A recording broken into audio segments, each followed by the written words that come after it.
लोगों के dream careers रहते हैं वो सर की लाइफ रही है। आपका बहुत फाड़ू करियर रहा है। रुचिर शर्मा एक मशहूर ग्लोबल इन्वेस्टर और बेस्ट सेलिंग ऑथर है जो दुनिया के इमर्जिंग मार्केट्स पर अपने इनसाइट्स के लिए जाने जाते हैं। 20 साल का तजुर्बा और बिलियन डॉलर असेट्स मैनेज करने की कला ने उन्हें ग्लोबल मार्केट में एक बड़ा नाम बना दिया है। 1996 में आपको $100,000 एनुअल इनकम का जॉब ऑफर मिला और आपकी एज क्या थी तब? उस टाइम मैं 22 साल का था।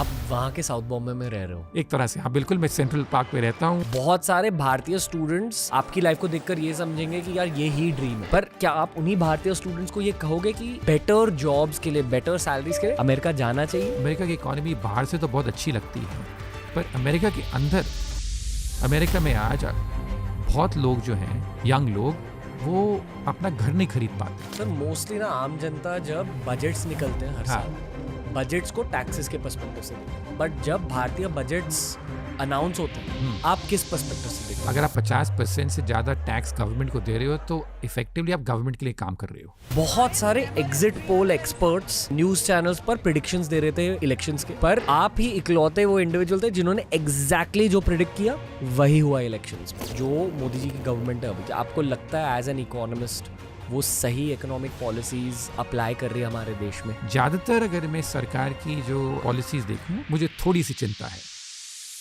लोग भारत में पैसे क्यों नहीं डाल रहे? यहाँ ईज ऑफ बिजनेस ठीक ठाक नहीं है। अभी तक काफी मुश्किल है। अमेरिका, चाइना छोड़िए, वियतनाम जैसा देश है, उधर भी फॉरेन इन्वेस्टमेंट इंडिया से ज्यादा आ रहा है। It's the time for new economic changes for India. आने वाले 10-15 सालों में भारत को क्या करना चाहिए? पहली बात, 90% of the population is still middle class या तो बिलो मिडिल क्लास। अगर आप उनके फाइनेंशियल एडवाइजर या करियर एडवाइजर होते, आप उन्हें क्या कहते?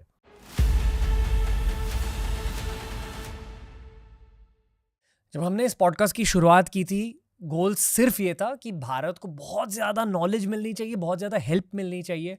इसलिए कहते हैं कि TRS was one of India's first podcast. पर आज तक जितने भी गेस्ट आए ना TRS पर, वो आज के गेस्ट जितने मटीरियली सक्सेसफुल शायद ही है।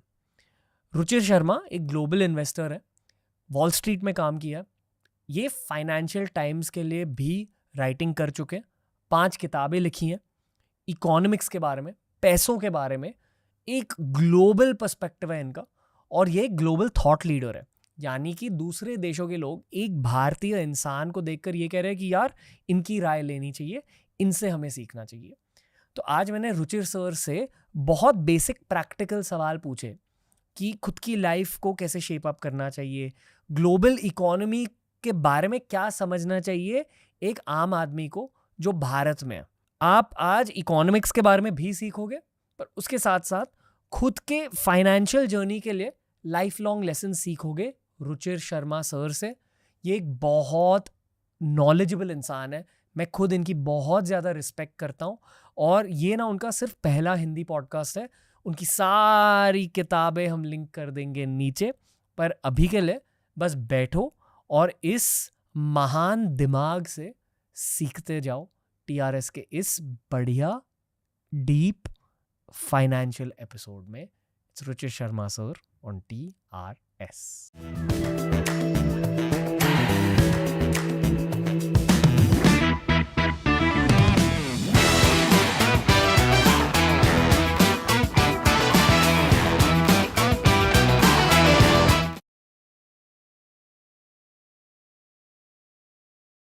जब भी मैं आपसे बात करता हूँ रुचिर शर्मा, जब भी मैं आपसे मिलता हूँ तो हमेशा कुछ ना कुछ सीख के जाता हूँ। जो लोगों के ड्रीम करियर्स रहते हैं वो सर की लाइफ रही है। आपकी शुरुआत हुई थी भारत में, बिल्कुल ठीक है, और आपने बड़े बड़े कंपनीज के लिए काम किया। शॉर्ट में बता सकते हो आपकी प्रोफेशनल प्रोफाइल है क्या?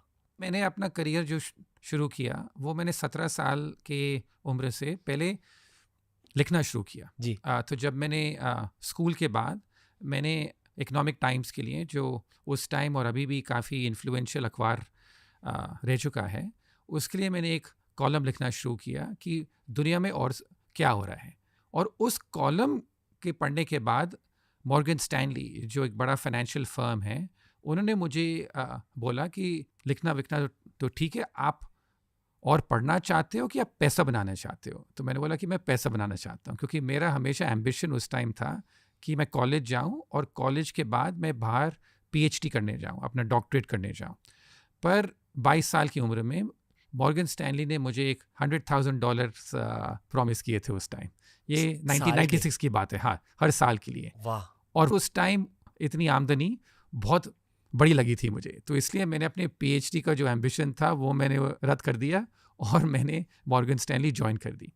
उसके बाद मैं 25 साल तक मॉर्गन स्टैनली में रहा। मैंने पहले इंडिया में काम किया और काफ़ी घूमा। 1997-98 में ईस्ट एशिया है, वहाँ पर बहुत बड़ी क्राइसिस हुई थी।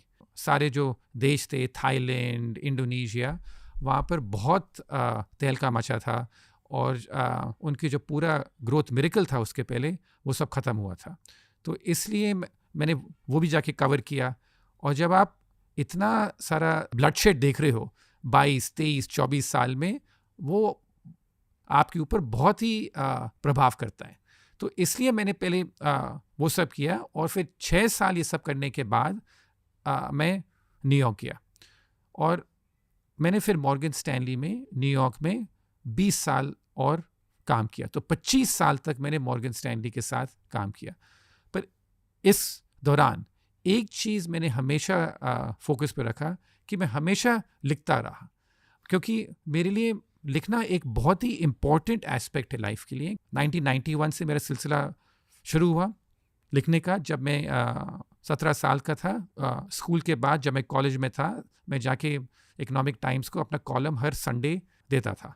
और उसके बाद पिछले कोई 33 साल में ऐसा कोई महीना नहीं गया है जब मैंने कुछ किसी अखबार के लिए दुनिया में लिखा नहीं है। तो वो एक मेरा पैरेलल ट्रैक रहा है। और मेरा अदर जो दूसरा ट्रैक रहा है वो है एक पैसों छापने का। हाँ, पैसे कमाने का। और ये भी मतलब इंग्लिश में एक मतलब कहावत है that I write for the show, I invest for the dough. अब इसका क्या मतलब रहता है? इसका मतलब ये रहता है कि लिखना अच्छा है, पर लिखने से कुछ ज़्यादा पैसे नहीं बनते। पर जब आप एक इन्वेस्टर हो, जो मेरा मॉर्गन स्टैनली में करियर था, उससे पैसे बनते हैं जी। तो इसलिए मैंने इन दोनों चीज़ों को कंबाइन करके, और आज भी मेरा खुद का एक फर्म है, उसका नाम ब्रेकआउट कैपिटल है, उसमें भी मैं मतलब इन्वेस्ट करता हूँ। और रॉकफेलर है, एक बड़ी कंपनी है और काफ़ी बड़ा नाम है उनका अमेरिका, उनका मैं चेयरमैन हूँ ऑफ रॉकफेलर इंटरनेशनल। वाह। उन दोनों से थोड़ी आमदनी हो जाती है और लिखने से जो मेरा ऑडियंस से कनेक्शन रहता है वो जारी रहता है। Okay, pardon my directness and the language, ठीक है, पर आपका बहुत फाड़ू करियर रहा है। आपने सही क्या किया है खुद के करियर में जो एक 20 साल का लड़का या 20 साल की लड़की आज कर सके? ये सवाल मुझसे पहले भी लोगों ने पूछा, पर मेरी एक है कि ऑफकोर्स कि जब मैं 11th स्टैंडर्ड में था, बहुत लोग थे मेरे स्कूल में जो मुझसे ज़्यादा इंटेलिजेंट थे, मुझसे ब्राइटर थे, जिनके एकेडमिक्स में मार्क्स ज़्यादा आते थे। पर मेरे साथ एक बहुत अच्छी चीज़ हुई कि मैंने काफ़ी यंग एज पे मेरा माइंड मेडअप हो गया कि मुझे इकोनॉमिक्स और फाइनेंस, स्पेशली वॉल स्ट्रीट जैसे कहते हैं, यूएस का जो मेन स्टॉक मार्केट है, वहाँ पर कैसे पैसे बनते हैं, मुझे उस चीज़ में बहुत इंटरेस्ट था। तो मैंने जो है उस टाइम से ये ठान लिया कि मुझे सिर्फ ये करना है। तो इसलिए मैंने सारा जो अपनी एनर्जी थी उस पर फोकस करी। स्कूल चलता रहा, कॉलेज भी गया मैं, और वहाँ पर बेसिक मार्क्स थे एग्ज़ाम पास करने के लिए, वो मैं लाता रहा। पर मुझे कोई एम्बिशन नहीं था कि मैं क्लास टॉप करूँ। और मैंने ज़्यादातर ये देखा कि जो भी क्लास टॉप करता है, काफ़ी कम ऐसे लोग होते हैं जो जाके ज़िंदगी में बहुत सक्सेस होते हैं। क्यों? ये मतलब बहुत इंटरेस्टिंग, मैंने इसके बारे में थोड़ा सोचा है कि आप स्कूल में अगर सारे सब्जेक्ट्स कंबाइन करके आपकी टॉप रैंकिंग आती है ना, तो उसमें ये एक अंग्रेज़ी कहावत है that you become jack of all trades master of none. तो मेरा ये मानना है कि अगर आप एक चीज़ मास्टर करो, उसमें आपका बहुत इंटरेस्ट है, उसको परस्यू करो, तो आपके चांसेस ऑफ सक्सेस ज़्यादा रहते हैं। पर अगर आप चाहते हो कि मैं सब चीज़ करूं और आपका कोई डायरेक्शन क्लियर नहीं है कि मैं 3 साल ये ट्राई करूंगा, 4 साल वो ट्राई करूंगा, तो उससे काफ़ी टाइम लगता है कि आप कैसे बनो। कितनी किताबें लिखी हैं आपने? 5 अभी तक। 5? हाँ। अलग अलग टॉपिक्स पे? नहीं, मतलब ब्रॉड टॉपिक तो वही है, इकोनॉमिक्स और पॉलिटिक्स को लेके। तो मैंने पहले 20 साल में तो मैंने कोई किताब नहीं लिखी थी। पहले 1991 से मैंने लिखना शुरू किया। मेरी पहली किताब ब्रेकआउट नेशंस आई 2012 में, और अभी पिछले 12 सालों में मैंने 5 किताबें लिखी हैं। मेरी लेटेस्ट किताब तो ये है, what went wrong with capitalism, पर पिछले 12 साल में मैंने 5, पर मैंने लिखने का सिलसिला हमेशा जारी रखा। Beautiful sir. आगे बढ़ने से पहले मैं ऑडियंस को एक बात बताना चाहूँगा हमारे इंग्लिश पॉडकास्ट के बारे में।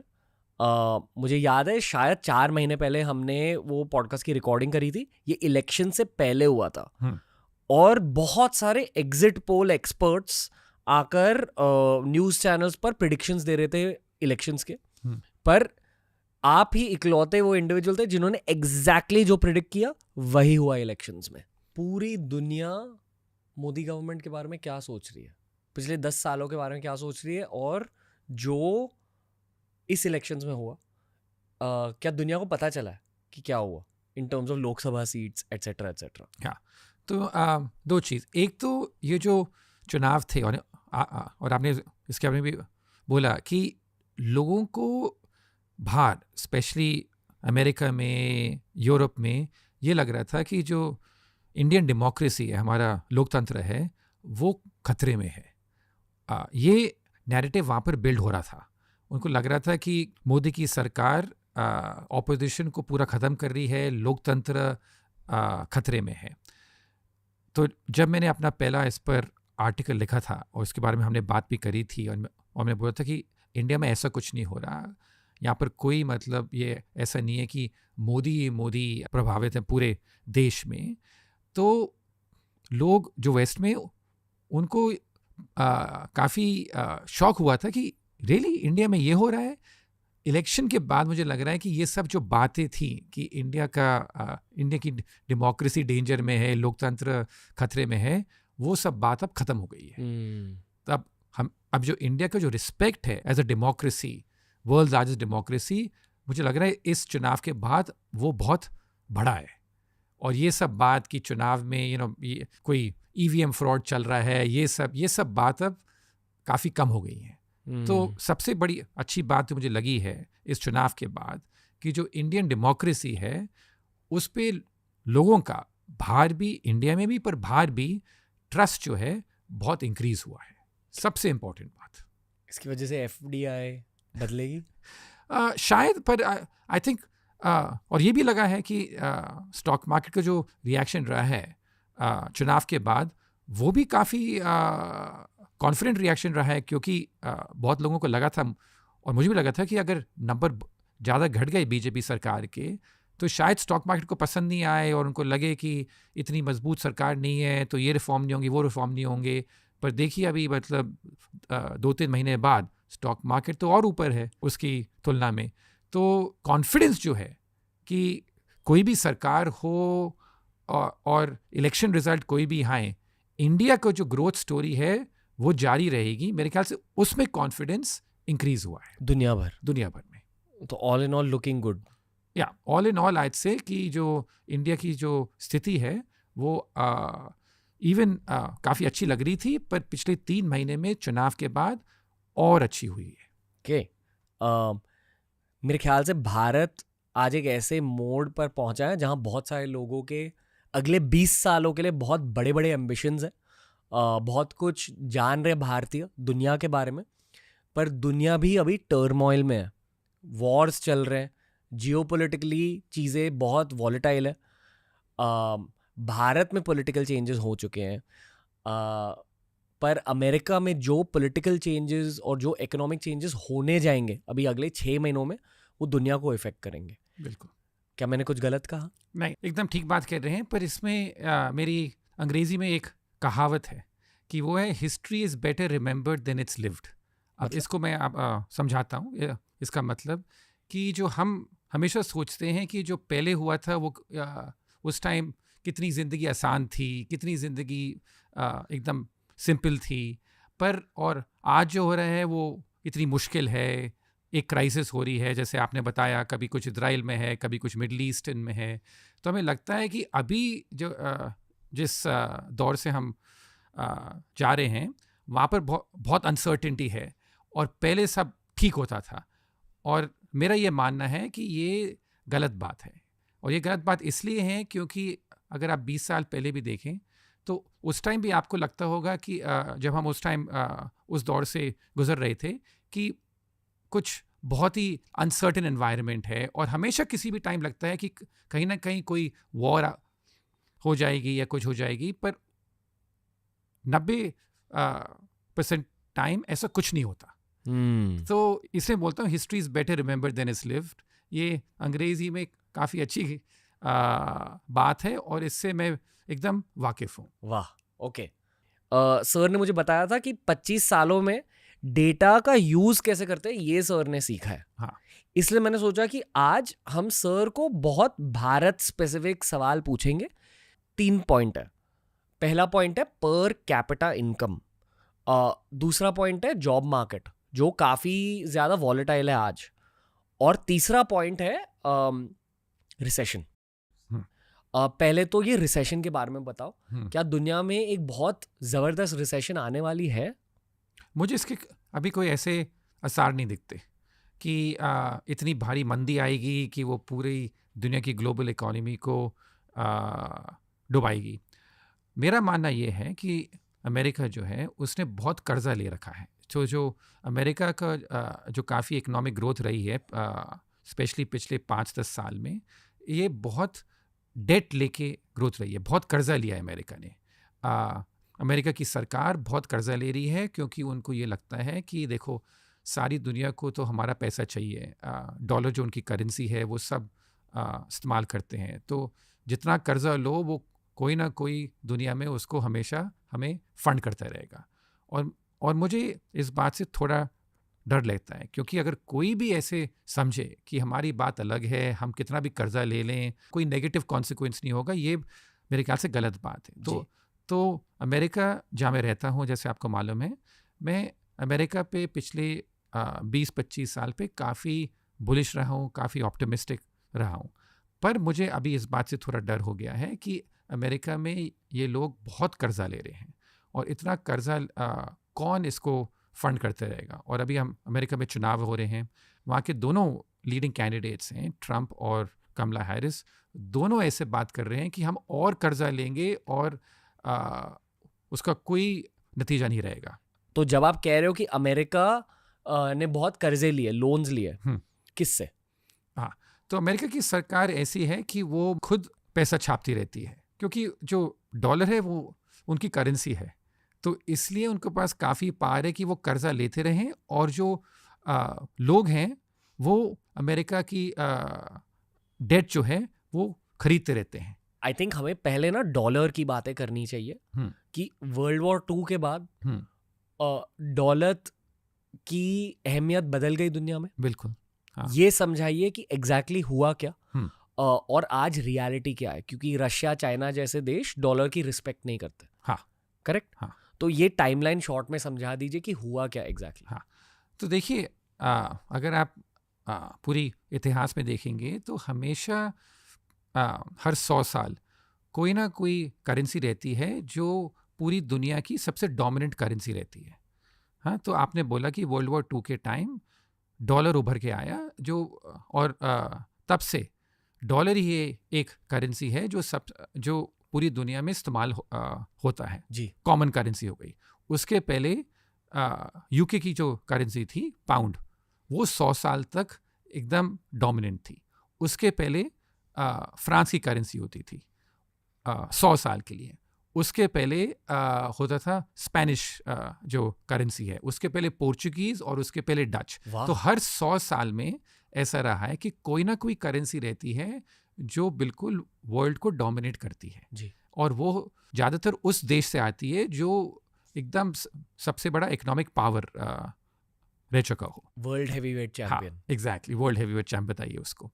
तो इसलिए ये डॉलर जो है पिछले 100 साल से ऐसा रहा है। उसके पहले यूके, ग्रेट ब्रिटेन जिसको कहलाते थे, वो सबसे वर्ल्ड का डोमिनेंट इकोनॉमिक पावर था और उनका कंट्रोल बहुत था, पर उन्होंने भी बहुत कर्जा लिया एंड में, और बहुत कर्जा लेने के बाद और यहाँ पर काफ़ी वॉर फाइट करके उनकी जो इकोनॉमी थी वो काफ़ी ट्रबल में रह गई।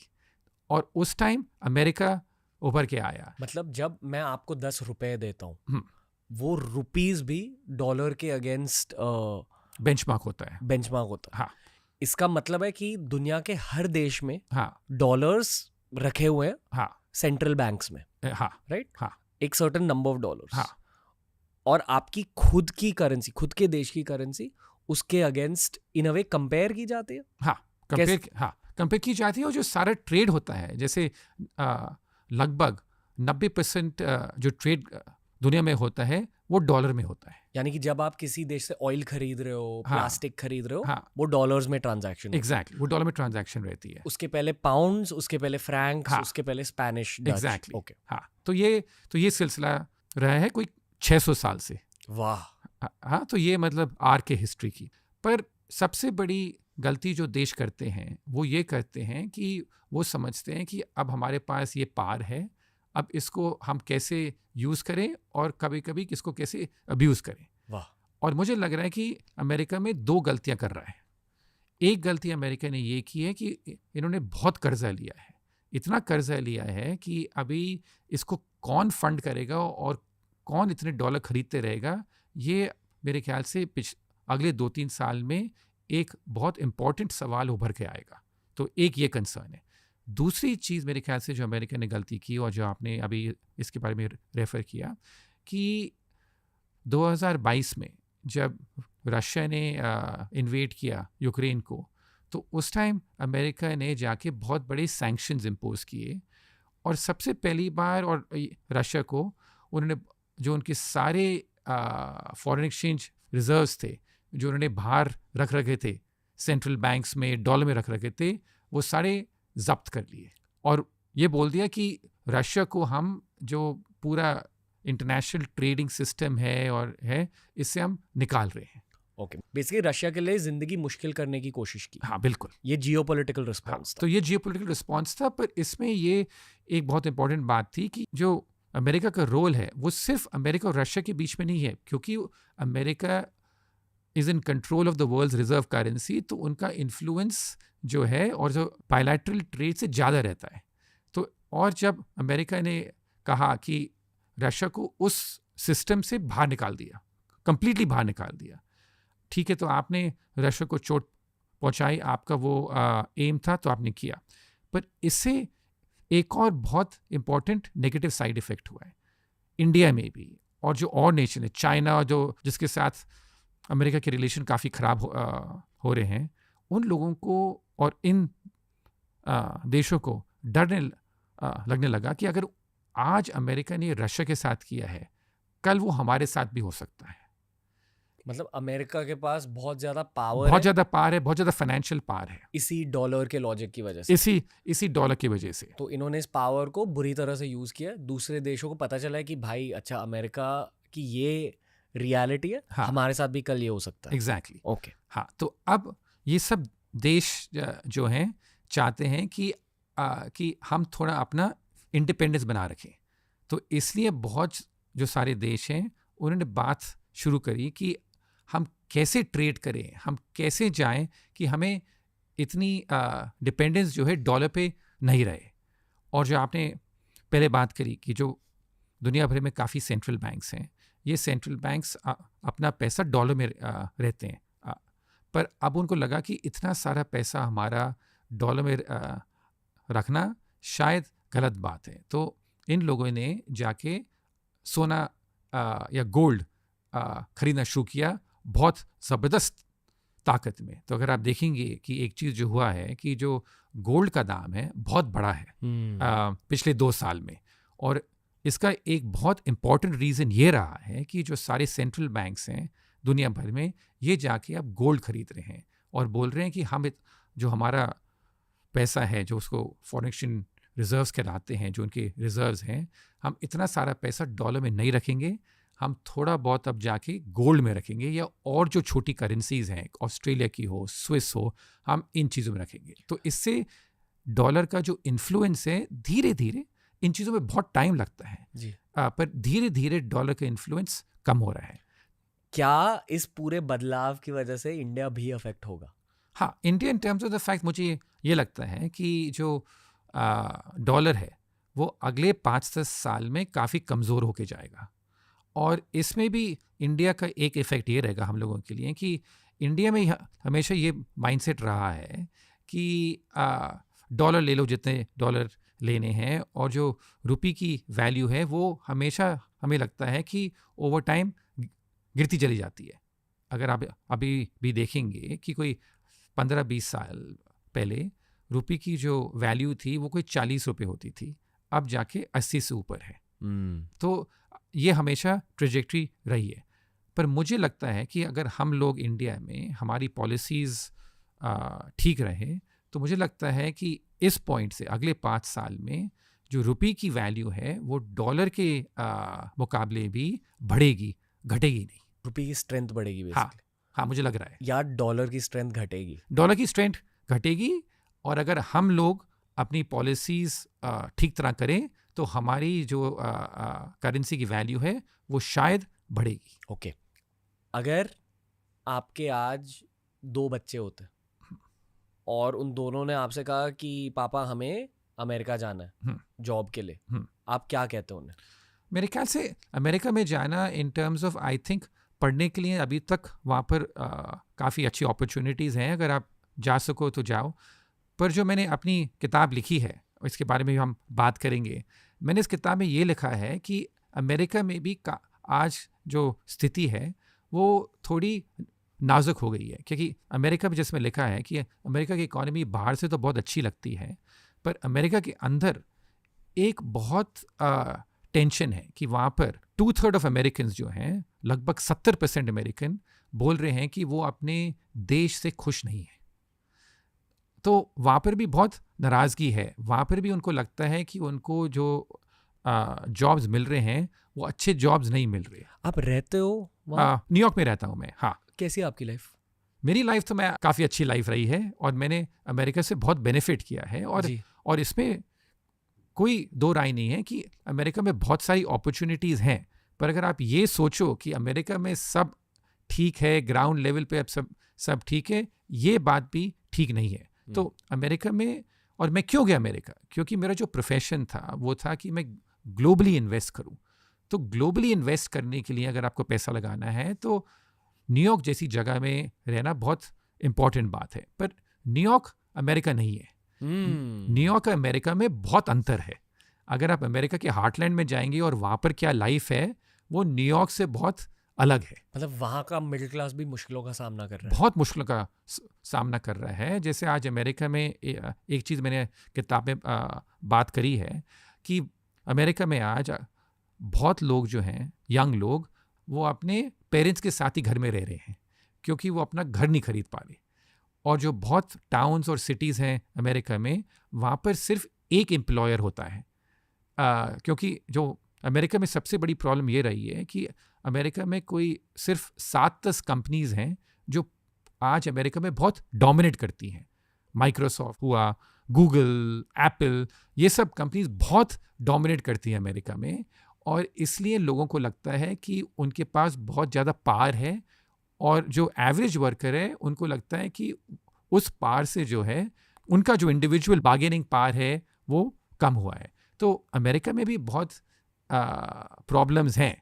हमें बाहर से लगता है कि सब ठीक है, अपॉर्चुनिटी है। यस, अमेरिका में बहुत अपॉर्चुनिटी है, उसको चेज करने के लिए मैं भी गया, और मेरी लाइफ न्यूयॉर्क में मैं कह सकता हूँ कि काफ़ी अच्छी है, पर ये सबका एक्सपीरियंस नहीं रहा है। अब वहाँ के साउथ बॉम्बे में रह रहे हो? एक तरह से हाँ, बिल्कुल। मैं सेंट्रल पार्क पे रहता हूँ, और उससे कोई अच्छी जगह है नहीं रहने के लिए। जो अल्टीमेट ड्रीम रहती है किसी भी देश के प्रोफेशनल की, कि अगर मैं अमेरिका जाऊँ तो the top most place to live is next to Central Park. हाँ, राइट, बिल्कुल। वाह। पता है, आप इतने हम्बल हो सर, पता नहीं चलता कि आप इतने प्यार से बात करते हो, इकोनॉमिक्स के बारे में आप समझा रहे हो। बहुत सारे भारतीय स्टूडेंट्स आपकी लाइफ को देखकर ये समझेंगे कि यार ये ही ड्रीम है, ये अल्टीमेट ड्रीम है। पर क्या आप उन्हीं भारतीय स्टूडेंट्स को ये कहोगे कि 2024 में बेटर जॉब्स के लिए, बेटर सैलरीज के लिए और बेटर सेविंग्स के लिए अमेरिका जाना चाहिए? नहीं, पर आपको देखना चाहिए कि आपको कौन सा प्रोफेशन चाहिए। जी। अगर वो प्रोफेशन इंडिया में अवेलेबल है तो आप इंडिया में रहिए, क्योंकि इंडिया की जो ग्रोथ रेट है वो तो मतलब अमेरिका से बहुत बेटर है। पर अगर कोई प्रोफेशन आपको जो है जो सिर्फ अमेरिका में अवेलेबल है, आपको वो लाइफस्टाइल चाहिए तो आप उधर जाइए। तो इसमें कोई ब्लैक एंड वाइट नहीं रहता। ओके। तो मेरी बात ये है कि मैं क्यों अमेरिका गया, मुझे इंडिया से बहुत प्यार है। आज भी जो है हर साल में मैं 3 या 4 बार इंडिया आने की कोशिश करता हूँ, क्योंकि जो मेरे रूट्स हैं वो इंडिया में हैं। पर जो मेरा प्रोफेशन है, जैसे मैं पूरा पैसा लगाता हूँ वो मैं पूरी दुनिया भर में लगाता हूँ। मैं इन्वेस्टर हूँ, ग्लोबल इन्वेस्टर हूँ, और जो मैं लिखता हूँ वो भी ग्लोबल इश्यूज पे लिखता हूँ। उसके लिए न्यूयॉर्क में रहना बहुत इंपॉर्टेंट है। ओके। पर अगर मैं कोई एंटरप्रेन्योर होता तो मैं शायद इंडिया में आज रहना प्रेफर करता अमेरिका से। ओके, एक छोटी सी गेम खेलेंगे। मैं आपको एक प्रोफेशन बताऊंगा, आप बताइए कि भारत में रहना चाहिए या और कहीं जाना चाहिए। चलिए। एंटरप्रेन्योर भारत। और लॉजिक ये है कि भारत बहुत ग्रो करे, यहाँ अपॉर्चुनिटी ज़्यादा है। हाँ। तो अगर आप यहाँ एक एंटरप्रेन्योर हो, भारतीय लोगों को ही अपने प्रोडक्ट सर्विसेज बेचने चाहिए। हाँ। और दुनिया भर के भी।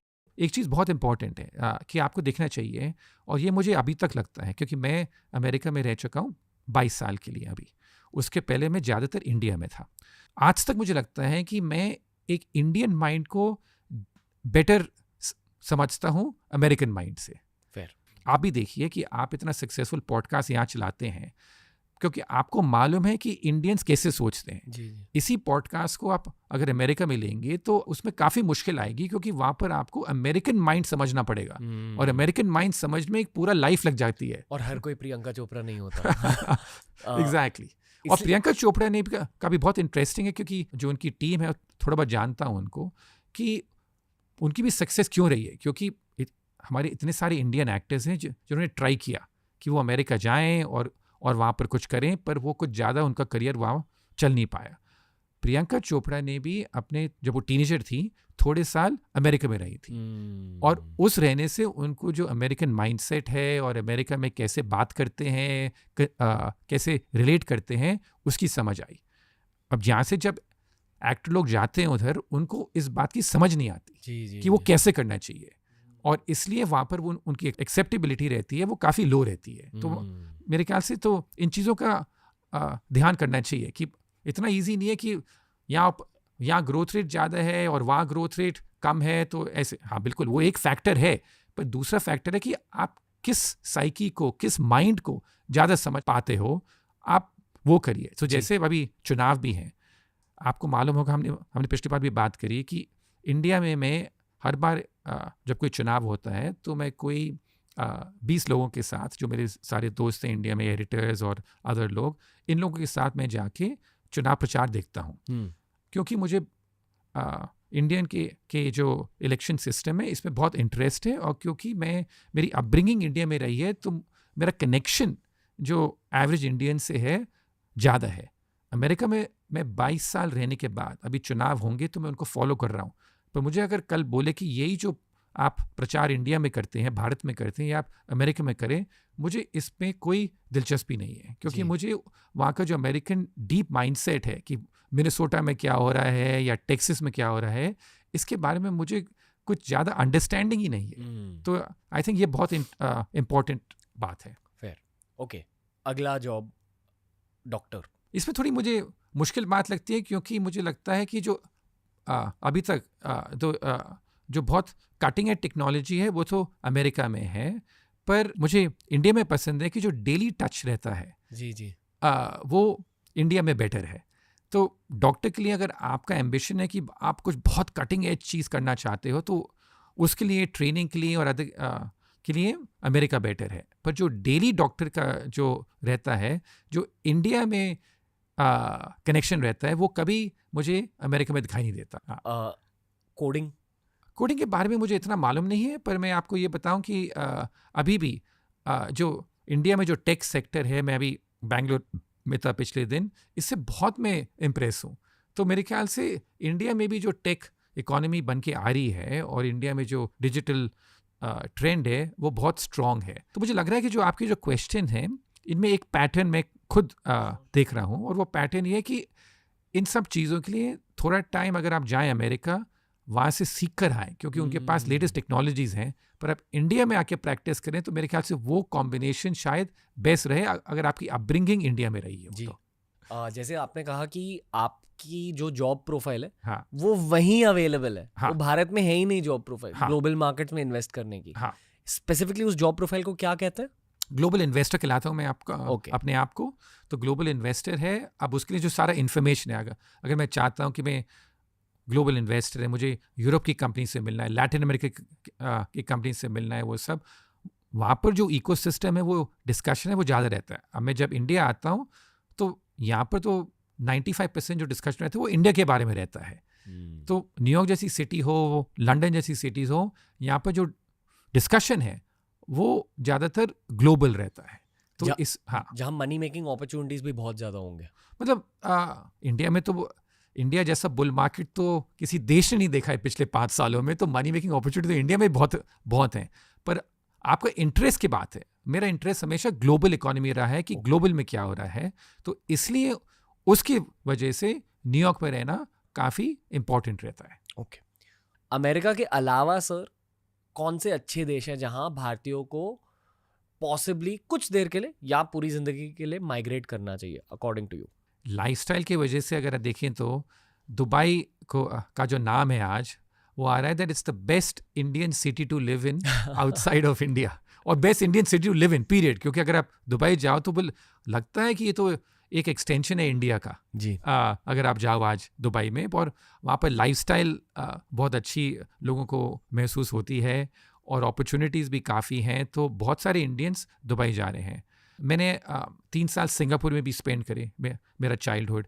तो सिंगापुर एक और जगह है जहाँ पर आपको काफ़ी सीखने को मिलता है, और वहाँ पर भी लाइफस्टाइल बहुत इजी है। तो आपका अगर प्रायोरिटी लाइफस्टाइल है तो दुबई, सिंगापुर जैसे प्लेसेस काफ़ी इम्पॉर्टेंट है। Lifestyle plus opportunity. हाँ, अपॉर्चुनिटी भी है इन जगह पर, ये थोड़ी छोटी जगह है। तो इसलिए अमेरिका जैसी जगह और कोई है नहीं अगर आपको कहीं जाना है। और अमेरिका में भी आज अगर देखें तो सेकंड लार्जेस्ट इमिग्रेंट कम्युनिटी आज अमेरिका में इंडियंस हैं। लगभग अमेरिका में आज जो हैं 3 मिलियन इंडियन लोग हैं जी। तो वो काफ़ी बढ़ गई है। सेकंड लार्जेस्ट है, सबसे लार्जेस्ट मेक्सिको है, वो तो उनका नेबरिंग देश है। तो America is still the best place to go अगर आपको जाना है। पर अगर आपको छोटी जगह से कहीं जाना है जहाँ पर लाइफस्टाइल अच्छी हो, अपॉर्चुनिटीज़ अच्छी हो, तो दुबई, सिंगापुर जैसी जगह काफ़ी अच्छी हैं। सो आई वुड रैंक दोज। अब दुनिया में मेरा सबसे जो सारे फेवरेट नेशन है जाने के लिए वो यूरोप होते हैं, और मैंने अपनी किताब में भी लिखा है कि Switzerland is my favourite country in the world. पर ये जगह रहने के लिए इंडियंस के लिए काफ़ी मुश्किल हो सकती है, क्योंकि यूरोप में जो एक बड़ी प्रॉब्लम है कि एक तो लैंग्वेज की प्रॉब्लम रहती है, और दूसरी रहती है कि यूरोप इतनी ओपन सोसाइटी नहीं है। यूरोप में थोड़ा डिस्क्रिमिनेशन रहता है। Okay, back to explaining de-dollarisation of the world. हाँ, आपने बेसिकली डी-डॉलराइजेशन के बारे में थोड़ा तो समझाया कि दूसरे देश हट रहे हैं डॉलर से, कोशिश कर रहे हैं उसकी। हाँ। ओके, एक जियोपॉलिटिकल एंगल है यहाँ। चाइना और रशिया नेक्स्ट क्या करेंगे विद रिस्पेक्ट टू डी-डॉलराइजेशन, और क्या ट्रम्प या कमला हैरिस के आने के बाद बहुत सारी चीज़ें बदलेंगी या चीज़ें सेम रहेंगी?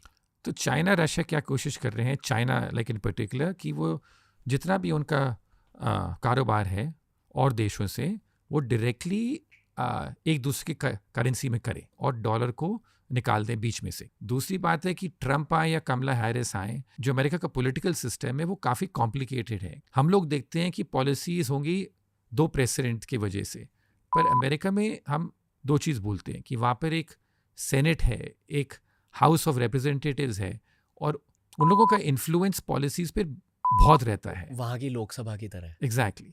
और जो पॉलिसीज़ वो इम्प्लीमेंट कर पाएंगे प्रेसिडेंट, वो उस पर भी निर्भर करेगा कि इन दोनों हाउसेस में कौन आए, डेमोक्रेट्स आए, रिपब्लिकन आए। ज़्यादातर मैंने अमेरिका में देखा है कि उनकी जो एबिलिटी रहती है प्रेसिडेंट्स की कोई मेजर पॉलिसीज़ इम्प्लीमेंट करने में, वो काफ़ी कम रहती है। बात बहुत करते हैं इलेक्शन टाइम पे, पर जब वो ऑफिस में आते हैं तो कितना कर पाएंगे वो थोड़ा लिमिटेड रहता है। पर अमेरिका के बारे में अगर मैं एक चीज़ कहूँ कि अमेरिका में अगर आप देखें पिछले 100 साल में, तो धीरे धीरे कर करके जो गवर्नमेंट है वहाँ की बहुत ही बड़ी होती जा रही है। और अब कैपिटलिज्म है क्या? कैपिटलिज्म है कि आप लोगों को जितनी फ्रीडम दे सको वो दो। सोशलिज्म होता है कि गवर्नमेंट डिसाइड करे कि आप क्या करेंगे। कैपिटलिज्म कि आप लोगों को फ्रीडम दो और जो करें वो करें, और वो खुद अकाउंटेबल रहें, खुद रिस्पॉन्सिबिलिटी लें अपनी डिसीजंस की, और सरकार रहेगी बेसिक इंफ्रास्ट्रक्चर प्रोवाइड करने के लिए, और एंड टू लाइक प्ले, जैसे कहते हैं पुलिस में एट द ट्रैफिक लाइट, कि कहाँ जाना है, क्या करना है, पर गाड़ी तो आप चला रहे हैं। जैसे प्री 1990s हम ज्यादा सोशलिस्ट गवर्नमेंट का हाथ रहता था बिजनेसेस में, गवर्नमेंट देखती थी कि भारतीय सिटीजन क्या कर रहे हैं। हाँ, 1990s आने के बाद हम थोड़े से ज्यादा कैपिटलिस्ट बन गए। बिल्कुल सही बात। ओके। हाँ, और अमेरिका में उल्टा चल रहा है, क्योंकि अमेरिका का जो स्टार्टिंग पॉइंट था वो था एक पूरा कैपिटलिज्म की, जो अमेरिका का पूरा फाउंडेशन है, और ये बात 300 साल पुरानी की बात है, उनका पूरा फाउंडेशन उस पर रहा है कि सरकार का रोल हमारे सोसाइटी में बहुत ही कम रहेगा। हम सेलिब्रेट करेंगे एक आइडिया का, वो है इंडिविजुअल लिबर्टी का आइडिया, वो अमेरिका में रहा है। पर पिछले सालों में जो हुआ है, सरकार का रोल अमेरिका में बढ़ता ही चला गया है। वेलफेयर स्कीम्स हो, या हो कि अगर इतने सारे रेगुलेशंस हो, अमेरिका में अगर आपको आज कोई बिजनेस शुरू करनी हो तो बहुत सारी रेगुलेशन से आपको डील करना पड़ेगा। आज जो एवरेज अमेरिकन है, वो 16% टाइम इन चीज़ों पे स्पेंड करता है, legal course, compliance course, attestation. अब देखिए 16% ऑफ योर टाइम आप इन चीज़ों पे स्पेंड कर रहे हो, तो ये कितना लॉस है आपके लिए, प्रोडक्टिविटी लॉस है, और आपको भी लगता है कि मैं क्या कर रहा हूँ इतने टाइम तक। तो ये रीजंस हैं कि वहाँ पर अमेरिका में भी काफ़ी अब परेशानी होती है एवरेज आदमी को भी काम करने के लिए, और इस बात को हमें माइंड में रखना चाहिए। और अमेरिका में भी एक चीज़ से और लोगों को बहुत नाराज़गी है कि वहाँ की जो सरकार है, जब भी कोई बड़ा बिजनेस हो या कोई बड़ी कंपनी हो, उनको अगर कुछ प्रॉब्लम रहती है तो सरकार जाके उनकी मदद करती है। तो उससे भी जो एवरेज आदमी है उसको लगता है, आम आदमी को लगता है कि ये जो सरकार है ये तो बड़े बिजनेस के लिए काम कर रही है, हमारे लिए ज़्यादा काम नहीं कर रही। तो इसकी वजह से आज अमेरिका में काफ़ी परेशानियां हैं, और बहुत लोगों को अमेरिका से उनकी सरकार पे काफ़ी नाराज़गी है, और जो ट्रस्ट है सरकार में वो काफ़ी घट चुका है। प्लस इन्फ्लेशन भी बढ़ रहा हो। इन्फ्लेशन बहुत बड़ा था, पर अभी इन्फ्लेशन जाके वापस थोड़ा कम हुआ है। 2020 में जब वो पेंडेमिक हुआ था तो उस टाइम सरकार ने ये नतीजा लिया उधर कि हम पूरे देश को बंद कर देंगे, लॉकडाउन लाया था, और उस लॉकडाउन का जो पेन है उसको कवर करने के लिए हम लोगों को खूब सारा पैसा देंगे। और अमेरिकन सरकार ने इन पर्टिकुलर इतना पैसा स्पेंड किया कि उसकी वजह से डिमांड बहुत बढ़ी और हमें इन्फ्लेशन देखने को मिला। तो पिछले 4 साल में, और ये सबसे बड़ी कमज़ोरी रही है बाइडेन एडमिनिस्ट्रेशन की, कि पिछले 4 साल में जो एवरेज अमेरिकन है, अगर आप इन्फ्लेशन से एडजस्ट करें तो उनकी आज इनकम कम है पिछले 4 साल में compare to what it was in 2020। हालत ख़राब है थोड़ी सी। हाँ सर, अब तक जो भी ये डाउनफॉल ऑफ कैपिटलिज्म की बातें हुई है, हाँ, बेसिकली इन अ वे हम ये कह रहे हैं कि जो चीज़ें अमेरिका ने करी गवर्नेंस पर्सपेक्टिव से, पॉलिसी पर्सपेक्टिव से, एकदम 100% सही नहीं थी। कुछ गलतियां करी अमेरिका ने। हाँ। अक्सर लोग ये भी कहते हैं कि जो चाइना ने किया, क्योंकि चाइना को इंडिपेंडेंस मेरे ख्याल से रफली at the same time as India मिला था, रफली वर्ल्ड वॉर 2 के बाद मिला था। पर जिस तरह की ग्रोथ चाइना ने देखी, स्पेशली 80s और 90s के बाद, कोई और देश ने नहीं देखी ऐसी ग्रोथ। हाँ बिल्कुल। और ये एक बहुत इंपॉर्टेंट बात है कि अगर आप देखें कि चाइना और जो इंडिया था, उनकी जो पर कैपिटा इनकम, हमने उसके बारे में बात करी, वो 1980s तक लगभग एक ही थी। उसके बाद हमारी भी इकोनॉमी ने इम्प्रूवमेंट करी, पर हमारा पर कैपिटा इनकम जो है $3,000 तक पहुंचा। चाइना का पर कैपिटा इनकम आज $10,000 से ऊपर हो गया है। जी। तो इन टर्म्स ऑफ जो बिग गैप जो है, इनफैक्ट वो 1980s के बाद 1970s तक इंडिया और चाइना का जो पर कैपिटा इनकम थी वो लगभग एक ही थी। ओके, नैरेटिव ये, और ये ऑडियंस को भी अब पता है क्योंकि इतने सारे पॉडकास्ट बना दिए, हाँ, कि चाइना ने मैन्युफैक्चरिंग पर बहुत ज़्यादा फोकस किया था। हाँ, और ये उस 1980s के चेंज की वजह से हुआ था। बिल्कुल। तो एक और नैरेटिव है कि भारत को अभी एक मैन्युफैक्चरिंग ओरिएंटेड सोसाइटी बनना चाहिए। पॉलिटिशियंस आकर शो पर भी ये कह रहे हैं, और मेरे ख्याल से जो भारतीय एंटरप्रेन्योर्स मैन्युफैक्चरिंग पर फोकस कर रहे हैं, गवर्नमेंट भी उनकी हेल्प कर रही है। गवर्नमेंट भी ये चाहती है कि ज़्यादा मैन्युफैक्चरिंग के एंटरप्रेन्योर्स निकल के आए। रघुराम राजन सर आए थे शो पर, उन्होंने कहा कि यार ये मैन्युफैक्चरिंग ना भारत की स्ट्रेंथ नहीं है, हमारी स्ट्रेंथ है सर्विसेज, इसे सर्विसेज बिजनेसेस पर फोकस करने चाहिए। पहले तो ये पूछना चाहूँगा कि आपकी राय क्या है इस मैन्युफैक्चरिंग वाले एंगल को लेकर, और दूसरी चीज़ आपको चाइना के बारे में पूछना चाहूँगा कि क्या सीख सकते हैं हम चाइना से भारतीय होने के नाते। राइट। तो एक बात है कि हम दोनों चीज़ पर फोकस कर सकते हैं। एक या मतलब दोनों से नहीं करने की बात है कि थोड़ा मैन्युफैक्चरिंग भी करें, थोड़ा सर्विसेज भी करें। और मैन्युफैक्चरिंग में मुझे सबसे ताज्जुब बात ये रही है कि अगर आप इंडिया में देखें आज, तो इंडिया में आज कोई 200 बिलियनर हैं। अब बिलियनर लोग वो होते हैं जो जिनकी नेटवर्थ $1 बिलियन से ज़्यादा हो। दुनिया भर में 3000 ऐसे बिलियनर हैं। हमारा इसमें तीसरा नंबर आता है। अमेरिका नंबर 1, चाइना उसके बाद इंडिया। हाँ, तो हमारी जो इकोनॉमी है 5th लार्जेस्ट है, पर जो बिलियनर्स हैं हमारे देश में, वो अगर हम 200 बिलियनर पर जाएं तो 3rd लार्जेस्ट है दुनिया भर में। सबसे इम्पोर्टेंट बात ये रही है कि पिछले 5 साल में अगर देखें तो मैक्सिमम नंबर ऑफ बिलियनर्स जो इस कंट्री में आए हैं वो मैन्युफैक्चरिंग सेक्टर से आए हैं। आज इंडिया में सबसे ज़्यादा बिलियनर्स जो हैं वो मैन्युफैक्चरिंग के हैं। तो इंडिया में मैन्युफैक्चरिंग की क्षमता है, पर हमने इसका पूरा पोटेंशियल अभी तक एक्सप्लॉइट नहीं किया है। दूसरी बात ये भी है कि सर्विसेज भी हमारी स्ट्रेंथ है, तो हम दोनों इंजन पे फायर कर सकते हैं। एक या दूसरे से फायर करने से कुछ ज़्यादा होगा नहीं। सरकार का काम ये नहीं है कि हम ये करेंगे वो करेंगे। सरकार का काम है कि जो इकोसिस्टम है वो आप सही क्रिएट करिए, उसके बाद जो जहाँ पर भी एंटरप्रेन्योर को अपॉर्चुनिटी देखे वो जाएगा। जो भी चाइना में 80s में हुआ, हाँ, क्या अगले 10 सालों में भारत में भी होगा? बहुत मुश्किल बात है, क्योंकि चाइना के बारे में हम ये समझते नहीं हैं। दो बात, एक की जो चाइना को हम सोचते हैं कि वो एक कम्युनिस्ट कंट्री है और चाइना ने जाके जो है उनका जो गवर्नमेंट है उन्होंने ये वो सारा इकोनॉमी कंट्रोल करती है। ये बिल्कुल गलत बात है, क्योंकि चाइना ने क्या किया 1980s और 1990s में कि जो उसके पहले 1970s में चाइना की जो पूरी इकोनॉमी थी वो गवर्नमेंट चलाती थी। चाइना में अगर आपको घर भी खरीदना होता था तो वो आप नहीं खरीद पाते थे।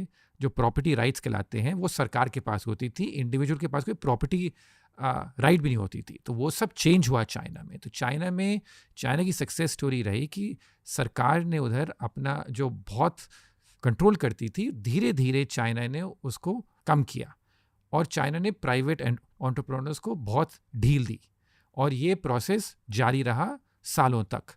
अभी एक चाइना में जब से जी जिनपिंग जो उनके लीडर हैं वो इस प्रोसेस को रिवर्स कर रहे हैं और उसके बारे में हम बात करेंगे कि क्यों कर रहे हैं। पर जब तक वो पार में आए थे, चाइना ने उनका जो प्राइवेट सेक्टर था उसको बहुत ढील दी और उसके वजह से वहाँ पर ग्रोथ रेट बहुत हाई रही।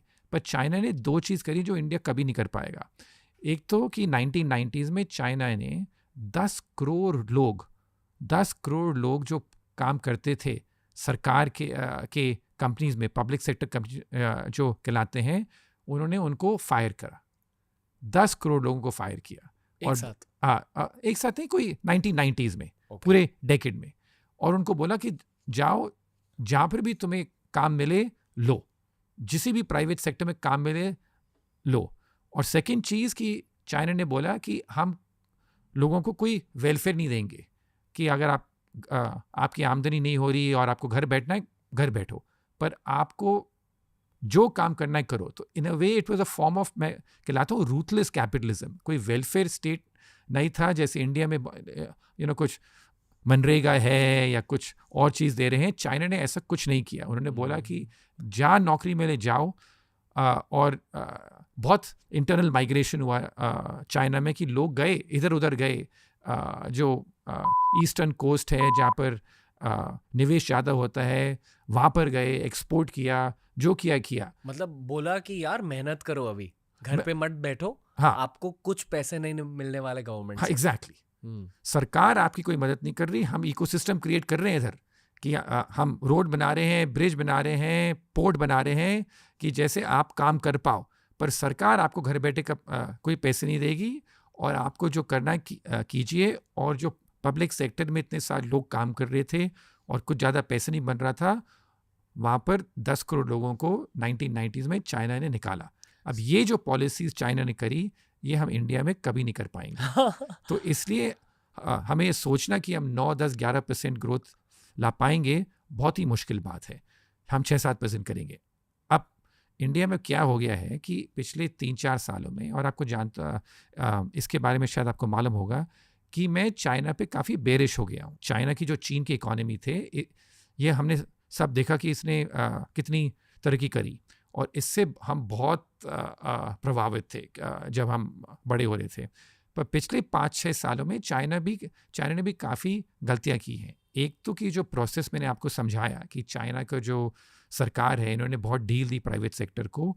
पिछले 5-6 सालों में चाइना की जो चीन की सरकार है जी जिनपिंग के अंदर, ये वापस ज़्यादा हावी हो रही है, वापस ज़्यादा कंट्रोल ले रही है, क्योंकि इनको लग रहा है कि जो प्राइवेट सेक्टर की जो कंपनीज़ हैं एक्सेट्रा, ये थोड़े ज़्यादा ही बड़े हो गए हैं और जो हमारी कम्युनिस्ट पार्टी है उसके लिए ये खतरा बन सकते हैं। तो इसलिए इन प्राइवेट सेक्टर कंपनीज पे चाइना की जो सरकार है ज़्यादा हावी हो गई है। एक तो वो है, और दूसरी बात चाइना में ये है कि अब जो उनकी पॉपुलेशन है वो अब घट रही है, ग्रोथ रेट कम नहीं हो रही, पॉपुलेशन घट रही है।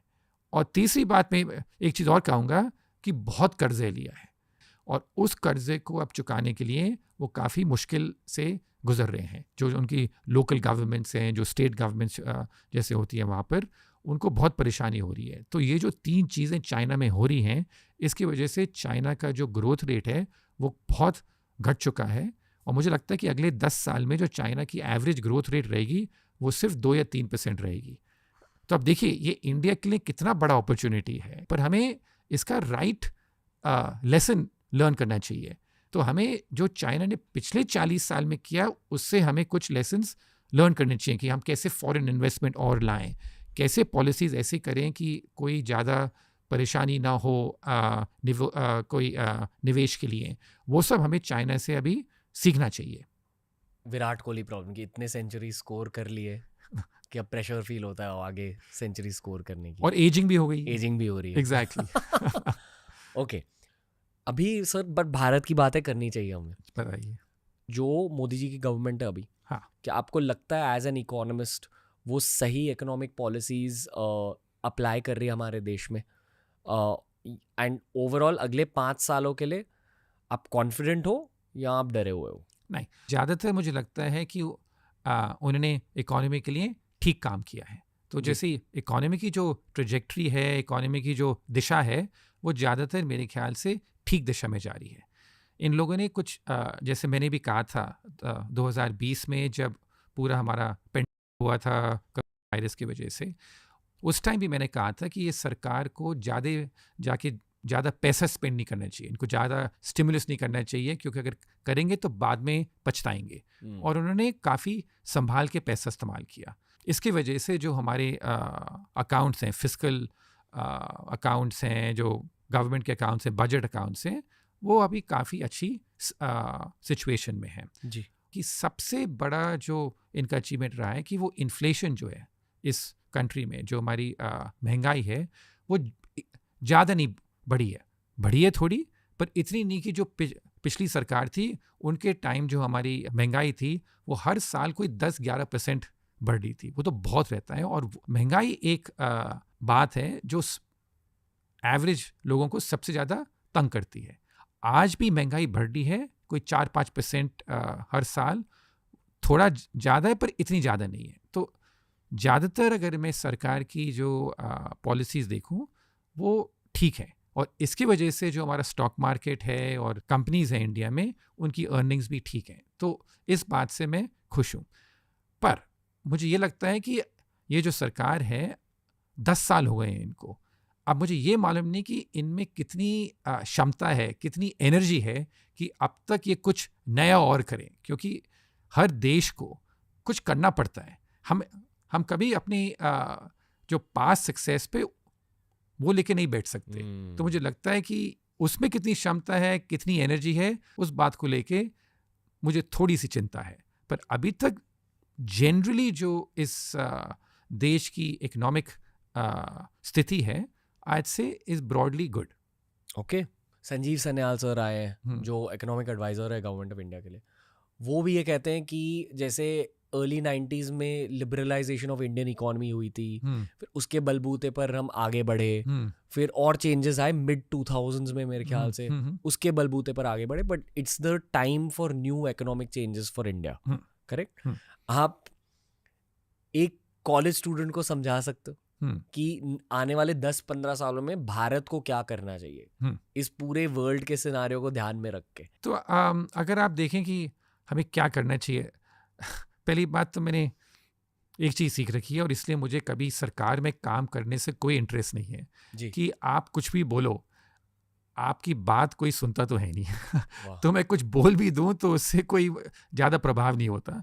पर खैर, आपने पूछा कि क्या करना चाहिए, तो जैसे अगर देखें कि इस देश में जो ग्राउंड सिचुएशन है वहाँ पर काम करना काफ़ी मुश्किल बात है, क्योंकि अगर कोई नया बिजनेस स्थापित करना चाहे उस टाइम भी अगर देखें तो बहुत सारी परेशानी रहती हैं। आपको बहुत सारे परमिशन की ज़रूरत है, या इस अप्रूवल की ज़रूरत है, या और वहाँ पर भी जो ब्यूरोक्रेसी है उससे डील करने में काफ़ी परेशानी रहती है एवरेज आदमी को। मतलब एक देश अमीर होता है उस देश के बिजनेसेस की वजह से। हाँ, करेक्ट, बिल्कुल, इन अ वे।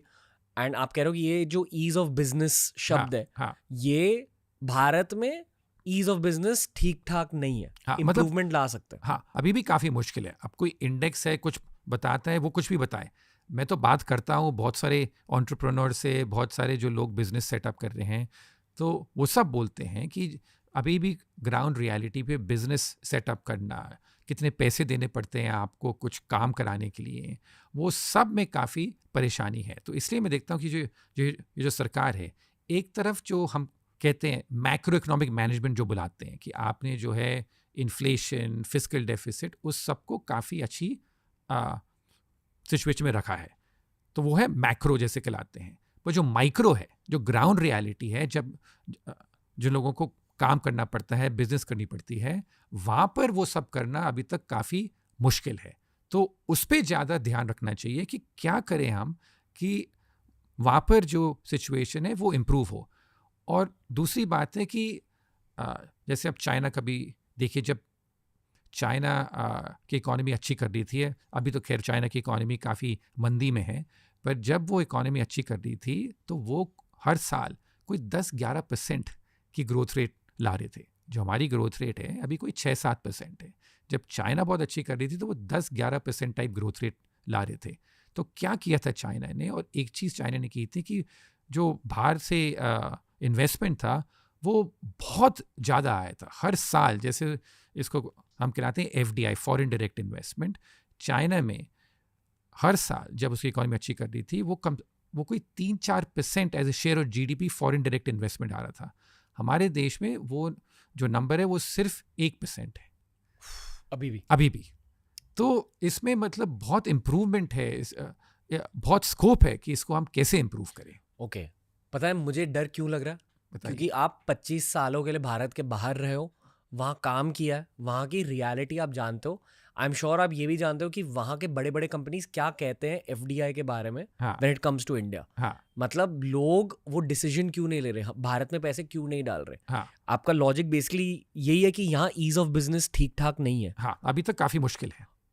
अमेरिका चाइना में ईज ऑफ बिजनेस ज़्यादा अच्छा है इन टर्म्स ऑफ अभी इंडिया के मुकाबले है ज़्यादा अच्छा, पर अमेरिका चाइना छोड़िए क्योंकि वो तो ऑलरेडी उभर के आ गए हैं इन टर्म्स ऑफ दैट। पर आप और देखिए कि जैसे हमारे भी इधर इस इलाके में वियतनाम जैसा देश है, वो उधर भी मतलब फॉरेन इन्वेस्टमेंट जो वियतनाम में आ रहा है वो इंडिया से ज़्यादा आ रहा है। उनकी इकॉनमी बहुत काफ़ी छोटी है इंडिया के मुकाबले, पर वहाँ पर ज़्यादा आ रहा है। इंडोनेशिया में भी अगर FDI देखें as a share of their economy, इन सब कंट्रीज़ में ज़्यादा आ रहा है।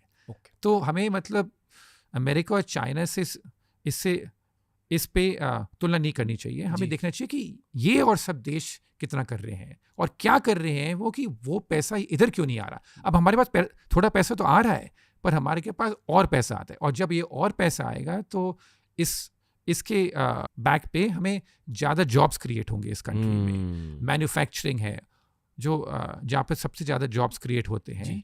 वो और जॉब्स क्रिएट होंगे। अब भारत सरकार का अभी ये फर्ज है कि ईज ऑफ बिजनेस ज्यादा इंप्रूव करे। बिल्कुल, ठीक है, हाँ, ओके। एब्सोल्युटली। पर आपने स्टार्ट में ये भी कहा कि शायद सरकार आपकी बातें नहीं सुनती। ये सिर्फ इस सरकार की बात नहीं है, मैंने पिछले सरकार के बारे में भी बोल रखा है। जब मैंने अपना करियर स्टार्ट किया उन सालों में मुझे बहुत इंथुजियाज्म रहता था कि मैं जाके पॉलिटिशियन लोगों से मिलूं, बताऊं उनको कि मैं क्या देख रहा हूं दुनिया में, इंडिया में क्या होना चाहिए।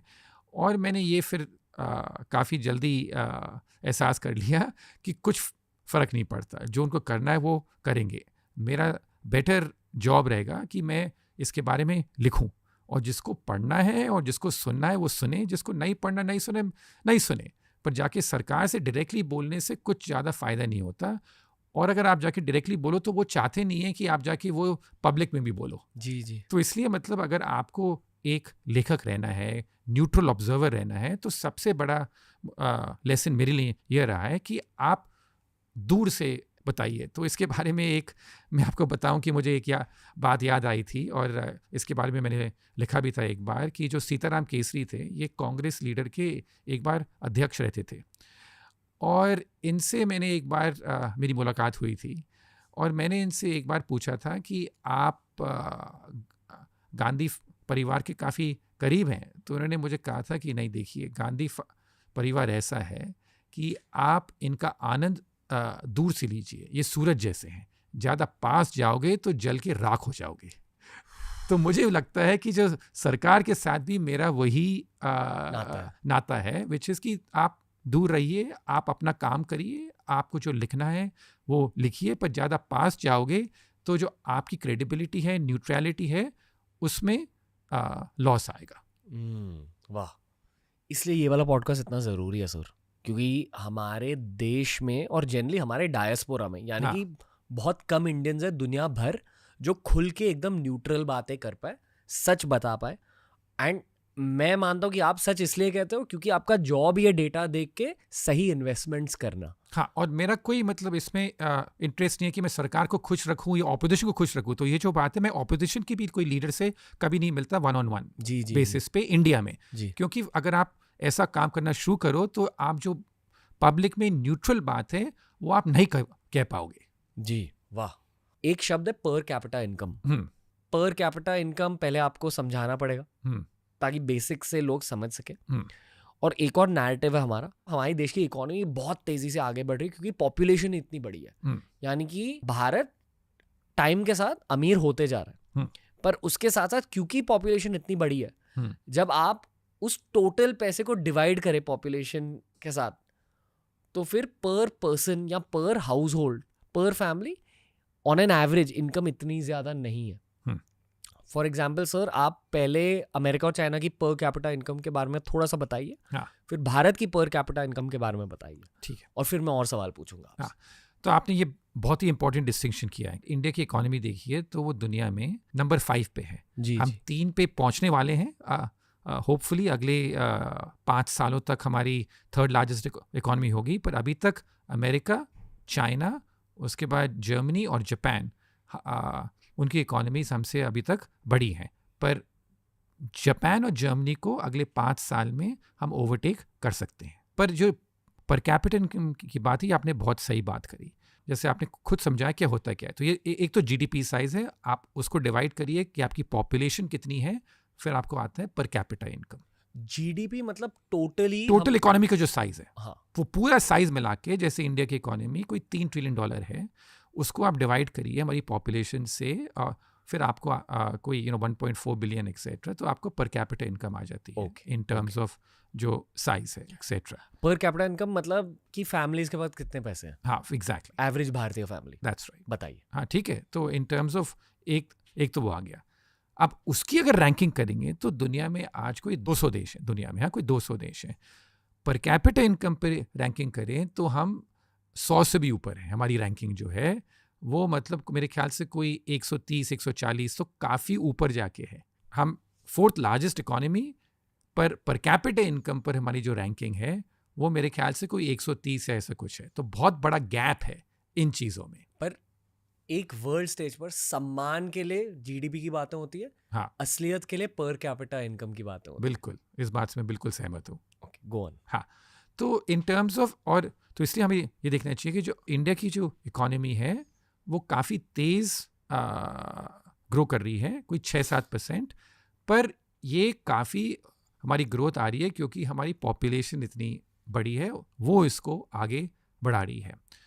फिर भी दुनिया भर में आज हमारी growth rate among the fastest है, क्योंकि आज दुनिया में मेरे ख्याल से कोई भी देश नहीं है जो 7% जीडीपी ग्रोथ से ज़्यादा ग्रो कर रहा हो, कोई भी देश नहीं है। तो इसलिए हमारे काफ़ी टॉप रहता है उसमें। पर हमारा जो बेस मैंने बताया, क्योंकि हमारी पर कैपिटा इनकम इतनी लो है, बहुत ही लो बेस है। जब चाइना इस बेस पे था तो वो 10, 11, 12% पे ग्रो कर रहा था। और जो देश हैं ईस्ट एशिया में, जो इकोनॉमिस्ट उनको खिलाते हैं मिरेकल इकोनॉमीज़ जो होती थी, कोरिया हो, ताइवान हो, कभी सिंगापुर भी था या थाईलैंड था, ये सब देश भी जब इस पर कैपिटा इनकम पे थे, इनकी ग्रोथ रेट्स कोई 10-11% थी। तो हमें ये पर्सपेक्टिव रखना चाहिए कि यस, आज हम काफ़ी तेज़ी से दौड़ रहे हैं, जो हमारी ग्रोथ रेट है, और हमारी ग्रोथ रेट पहले से काफ़ी थोड़ी बहुत बड़ी भी है। जो 30-40 साल पहले तो हमें 6% ग्रोथ लाना बहुत ही बड़ी बात होती थी, तो वो बेटर है। पर हमें इस बात पे भी ध्यान रखना चाहिए कि इंडिया का नंबर पर कैपिटा इनकम पे अभी भी काफ़ी लो है, और हमें जैसे गैप देखिए, इंडिया का जो पर कैपिटा इनकम मैंने बताया $3,000 है, यूएस का $60,000, $60,000, और चाइना का जो पर कैपिटा इनकम है वो कोई $12,000 है। तो 4 गुना इंडिया से ज़्यादा। तो कहने का ये भी मतलब है कि यहाँ हमारी सरकार और भी अच्छे पॉलिसीज निकाल सकती है। इम्प्रूवमेंट आ चुकी है हाँ परिस्थिति में, हाँ, पर और भी ज़्यादा इम्प्रूवमेंट आ सकती है। बिल्कुल। Coming back to original point कि एफडीआई ज़्यादा होनी चाहिए इंडिया हाँ, में, ease of doing business better होना चाहिए, ये सब अगर करें, और थोड़ा प्राइवेटाइजेशन भी ज़्यादा होना चाहिए इस कंट्री में, क्योंकि अभी तक सरकार के पास इतने सारे एसेट पड़े हैं, और छोटी छोटी चीज़ों से सरकार कितना चेंज कर सकती है अगर वो जो पॉलिसीज़ इन ईस्ट एशियन कंट्रीज़ ने फॉलो करी थी अगर हम भी करें। पर मुझे लगता नहीं है कि हम ऐसा कर पाएंगे, क्योंकि आज मुझे लगता है कि अब 6-7% ग्रोथ से सरकार काफ़ी खुश है। सर मोस्टली ना आम जनता जब बजट्स निकलते हैं हर हाँ। साल, बजट्स को टैक्सेस के पर्सपेक्टिव से देखते हैं मोस्टली, बट जब भारतीय बजट्स अनाउंस होते हैं, आप किस पर्सपेक्टिव से देखते हो? आप ये इकोनॉमिक पर्सपेक्टिव से देखते हो? I'm assuming देखता था, क्योंकि एक ज़माना था कि जब जो सारे जो गवर्नमेंट की मेन पॉलिसीज़ होती थी साल में, वो सारी बजट में अनाउंस होती थी। पर अब वो थोड़ा चेंज हो गया है, क्योंकि अब जो सरकार बजट का इंतज़ार नहीं करती, वो साल में कुछ चेंज करना है तो वो करती रहती है। तो इसलिए मुझे लगता है कि जो इंडिया में जो है बजट पे फोकस थोड़ा कम हो गया है। पर आपकी ये बात सही है कि अभी भी हमने देखा कि जब बजट प्रेजेंट हुआ कि अब फोकस ज़्यादा रहता है पर्सनल टैक्सेस पर, कि हमें क्या कैसे इम्पैक्ट करेगा, कि उन्होंने इसमें टैक्स क्यों बढ़ाया, इसमें टैक्स क्यों घटाया, इससे क्या लाभ होगा या क्या नुकसान होगा हमारा। तो ये बात ठीक है। पर जो बजट होता था, क्योंकि मैंने बजट पिछले 30 साल इंडिया में काफ़ी कवर किए हैं, 30 साल पहले जो बजट अनाउंसमेंट होता था उसका इम्पोर्टेंस बहुत रहता था। अब जाके उसका इम्पोर्टेंस मुझे लगता है काफ़ी कम हुआ है compare to the past. Okay, अगर आपने खुद पर्सनल फाइनेंस सीख लिया, अगर पता रहता है कि हाँ म्यूचुअल फंड्स में पैसे डालने हैं, पैसे बचाने हैं, बजटिंग करनी है अच्छे से, फिक्स डिपॉजिट्स में पैसे डालने हैं, जो बेसिक्स होते हैं पर्सनल फाइनेंस के, भारत आज सीख चुका है पर्सनल फाइनेंस के बारे में। क्या पर्सनल फाइनेंस एजुकेशन का भी एक रोल रहता है पर कैपिटा इनकम में? ये एक सवाल है। दूसरा सवाल जनरली सेविंग्स के बारे में। अथर्व ने एक स्टैट पुल अप किया। Recent data from the Reserve Bank of India says India's net household savings stood at 47-year-old low, यानी कि ऑलमोस्ट पिछले 50 सालों में नेट हाउसहोल्ड सेविंग्स सबसे कम हो चुकी है। हाँ, इसका मतलब क्या है? प्रैक्टिकली इसका मतलब क्या है? हम सारों के फ्यूचर के लिए और देश के फ्यूचर के लिए। हम लोग भी अब पर्सनल लेवल पे ज़्यादा कर्जा लेना शुरू कर देंगे, क्योंकि ये जो डेफिनेशन है ये आपका डेट को भी इंक्लूड करता है। नेट, हाँ, नेट है ना, इसलिए क्योंकि आपका मतलब आपकी सेविंग्स क्या है और आपने कर्जा कितना लिया है, उसका नेट है ये। लोग कर्जा लेते हैं घर के लिए, घर के लिए, पर इंडिया में थोड़ी प्रॉब्लम ये भी हो गई है कि आप कर्जा ले रहे हैं स्टॉक मार्केट में भी खेलने के लिए और अदर चीज़ करने के लिए, तो इसकी वजह से हमारा डेट लेवल भी थोड़ा बढ़ रहा है। पर मुझे अभी तक नहीं लगता कि इसमें इतना बड़ा है कि इससे मुझे ज़्यादा कोई चिंता हो रही हो। ओके। पर यस, ये बात ज़रूर है कि हमारा जो सेविंग्स रेट है वो कम हुआ है, नेट सेविंग्स, क्योंकि हमने कर्जा ज़्यादा लेना शुरू किया है। वही लॉजिक है कि हर भारतीय शायद ज़्यादा एम्बिशियस हो रहा है, हाँ। ज़्यादा पैसे कमाने और वो बड़े गेम्स खेलने के लिए लोन्स भी ले रहा है। हाँ। बट भारत ने सेविंग्स के बारे में भी सीखा है। हाँ। मैं ये मानता हूँ कि सेविंग्स कॉम्पाउंड, वो बेसिक लॉजिक रहता है कि जितने ज़्यादा आपके सेविंग्स आएंगे, टाइम के साथ उसकी रकम ज़्यादा बढ़ते ही जाएगी, फास्टर रेट के साथ। ये होता है कंपाउंडिंग का जादू। तो सर मतलब आने वाले 10 सालों में जितने भी लोग मेरे एज के हैं, जो मेरे से 10 साल छोटे हैं, जेनजीज, वो भी सेविंग्स कर रहे हैं, तो हम सारों के इनकम्स बढ़ेंगे और हम सारों के नेटवर्क्स बढ़ेंगे। उस पर्सपेक्टिव से क्या पर कैपिटा इनकम भी बढ़ेगा? हाँ, बिल्कुल, इंडिया में पर कैपिटा इनकम बिल्कुल बढ़ेगा, मुझे लगता है। पर in terms of the fact is that, और जो हम सबसे बड़ा ट्रेंड इंडिया में ये आया है कि अब हम स्टॉक मार्केट से काफ़ी पैसा अर्न करना शुरू कर दिया काफ़ी लोगों ने, और ये ट्रेंड काफ़ी चेंज हुआ है, क्योंकि ये पहले नहीं होता था। ये फिर भी नंबर कम है, और देश में और है, अमेरिका में तो और है, पर ये जो ट्रेंड इंडिया में आया है कि हम स्टॉक मार्केट से जितना पैसा अर्न कर रहे हैं, ये काफ़ी बढ़ा है पिछले 5-7 सालों में। ओके। एक और लॉजिक है कि अब जो लोग हैं वो काफ़ी स्टेडीली अपनी सेविंग्स जो है स्टॉक मार्केट में डालते रहते हैं, तो ये पहले नहीं होता था। तो एक तो है कि ट्रेडिंग की जो मेंटालिटी रहती है कि आप ऑप्शन ट्रेडिंग कर रहे हो, आप जैसे लोग मेरे ऑफिस में भी जोक करते हैं कि आपने मतलब बोरीवली से ट्रेन ली और जब तक चर्च गेट पे उठे आपने मतलब कितने पैसे बनाए, आप ऑप्शन ट्रेडिंग कर रहे हो उस पर बैठ के। एक तो वो बात है, पर दूसरी बात ये भी है कि अगर आप देखें हर महीने जो आम आदमी है, काफ़ी आम आदमी है, वो अब स्टॉक मार्केट में स्टेडीली पैसा डालते रहते हैं, तो उसकी वजह से भी मार्केट काफ़ी बड़ा है इंडिया में। और ये इंडिया का काफ़ी यूनिक फीचर रहा है कि जो पैसा बढ़ा है इंडिया में, वो डोमेस्टिक इन्वेस्टर्स अब लोग स्टॉक मार्केट में इतना पैसा डाल रहे हैं। पहले हमारा स्टॉक मार्केट ऊपर नीचे जाता था विदेशी इन्वेस्टर्स की वजह से। ओके। पर पिछले सालों में हमारा मार्केट ऊपर बढ़ा है, हमारे डोमेस्टिक जो इन्वेस्टर्स हैं और वो हर महीने स्टेडीली मार्केट में पैसा डालते रहते हैं, तो वो ट्रेडिंग से डिफरेंट है। बहुत पहले हमने विशाल मलकान सर के साथ एक स्टॉक मार्केट 101 पॉडकास्ट बनाया था। आई थिंक तब ये 2022 की बात है, और शायद उससे भी पहले। उन्होंने कहा था कि I think at the time only 5% of Indian population was involved in stock market. तो उन्होंने कहा कि अगर हमारी पॉपुलेशन में से 10% लोग भी स्टॉक मार्केट में पैसे डाले, तो स्टॉक मार्केट में लिस्टेड सारी भारतीय कंपनीज को फायदे मिलेंगे, ऑब्वियसली, क्योंकि पैसे एंटर हो रहे हैं। एंड देन अगर उन कंपनीज ने अच्छी परफॉर्मेंस दी खुद के गेम्स में, तो फिर वो कंपनीज भी रिच होंगी, इन्वेस्टर्स भी रिच होंगे, और देश की इकोनॉमी भी आगे बढ़ेगी। बिल्कुल यही होता है लॉजिक स्टॉक मार्केट का। हाँ। Okay. So may be over the last 2 years ये नंबर इंक्रीज हुआ है। हाँ, बिल्कुल। ओके। हाँ। अथर्व ने कुछ स्टैट्स पुल आउट करे, एक बार सर ये देख लो and just let us know what you think of this. The top 10% of Indian population holds 77% of national wealth. 73% of wealth generated in 2017 went to the richest 1%, while 670 million Indians who comprise the poorest half of the population only saw 1% increase in wealth. कहने का मतलब है कि अमीर ज़्यादा अमीर हो रहा है और गरीब ज़्यादा गरीब हो रहा है। ये सिर्फ कह रहा है कि अमीर जो है वो ज़्यादा अमीर हो रहा है, पर ये नहीं कह रहा कि गरीब ज़्यादा गरीब हो रहा है। ये कह रहा है कि जो गैप है बहुत अमीरों का के साथ, वो इंक्रीज हो रहा है। पर ये भी हो सकता है कि अमीर लोगों की जो वेल्थ है वो बहुत तेज़ी से बढ़ रही हो, और अगर जो गरीबों की इनकम है वो बढ़ रही है, पर इतनी ज़्यादा नहीं बढ़ रही जितनी अमीरों की बढ़ रही है। ये मेरा इसका इंटरप्रिटेशन है। अगर आपने और मैंने कंपनी स्टार्ट करी कल, उस कंपनी को ग्रोथ मिल गई अप टू अ पॉइंट, फिर एक ऐसा पॉइंट आएगा कुछ सालों के बाद जहां हमें लगे कि नहीं अभी और भी बड़ी गेम खेलनी चाहिए और इन्वेस्टर्स के पास जाने के बदले हम पब्लिकली लिस्ट कर देंगे इस कंपनी को।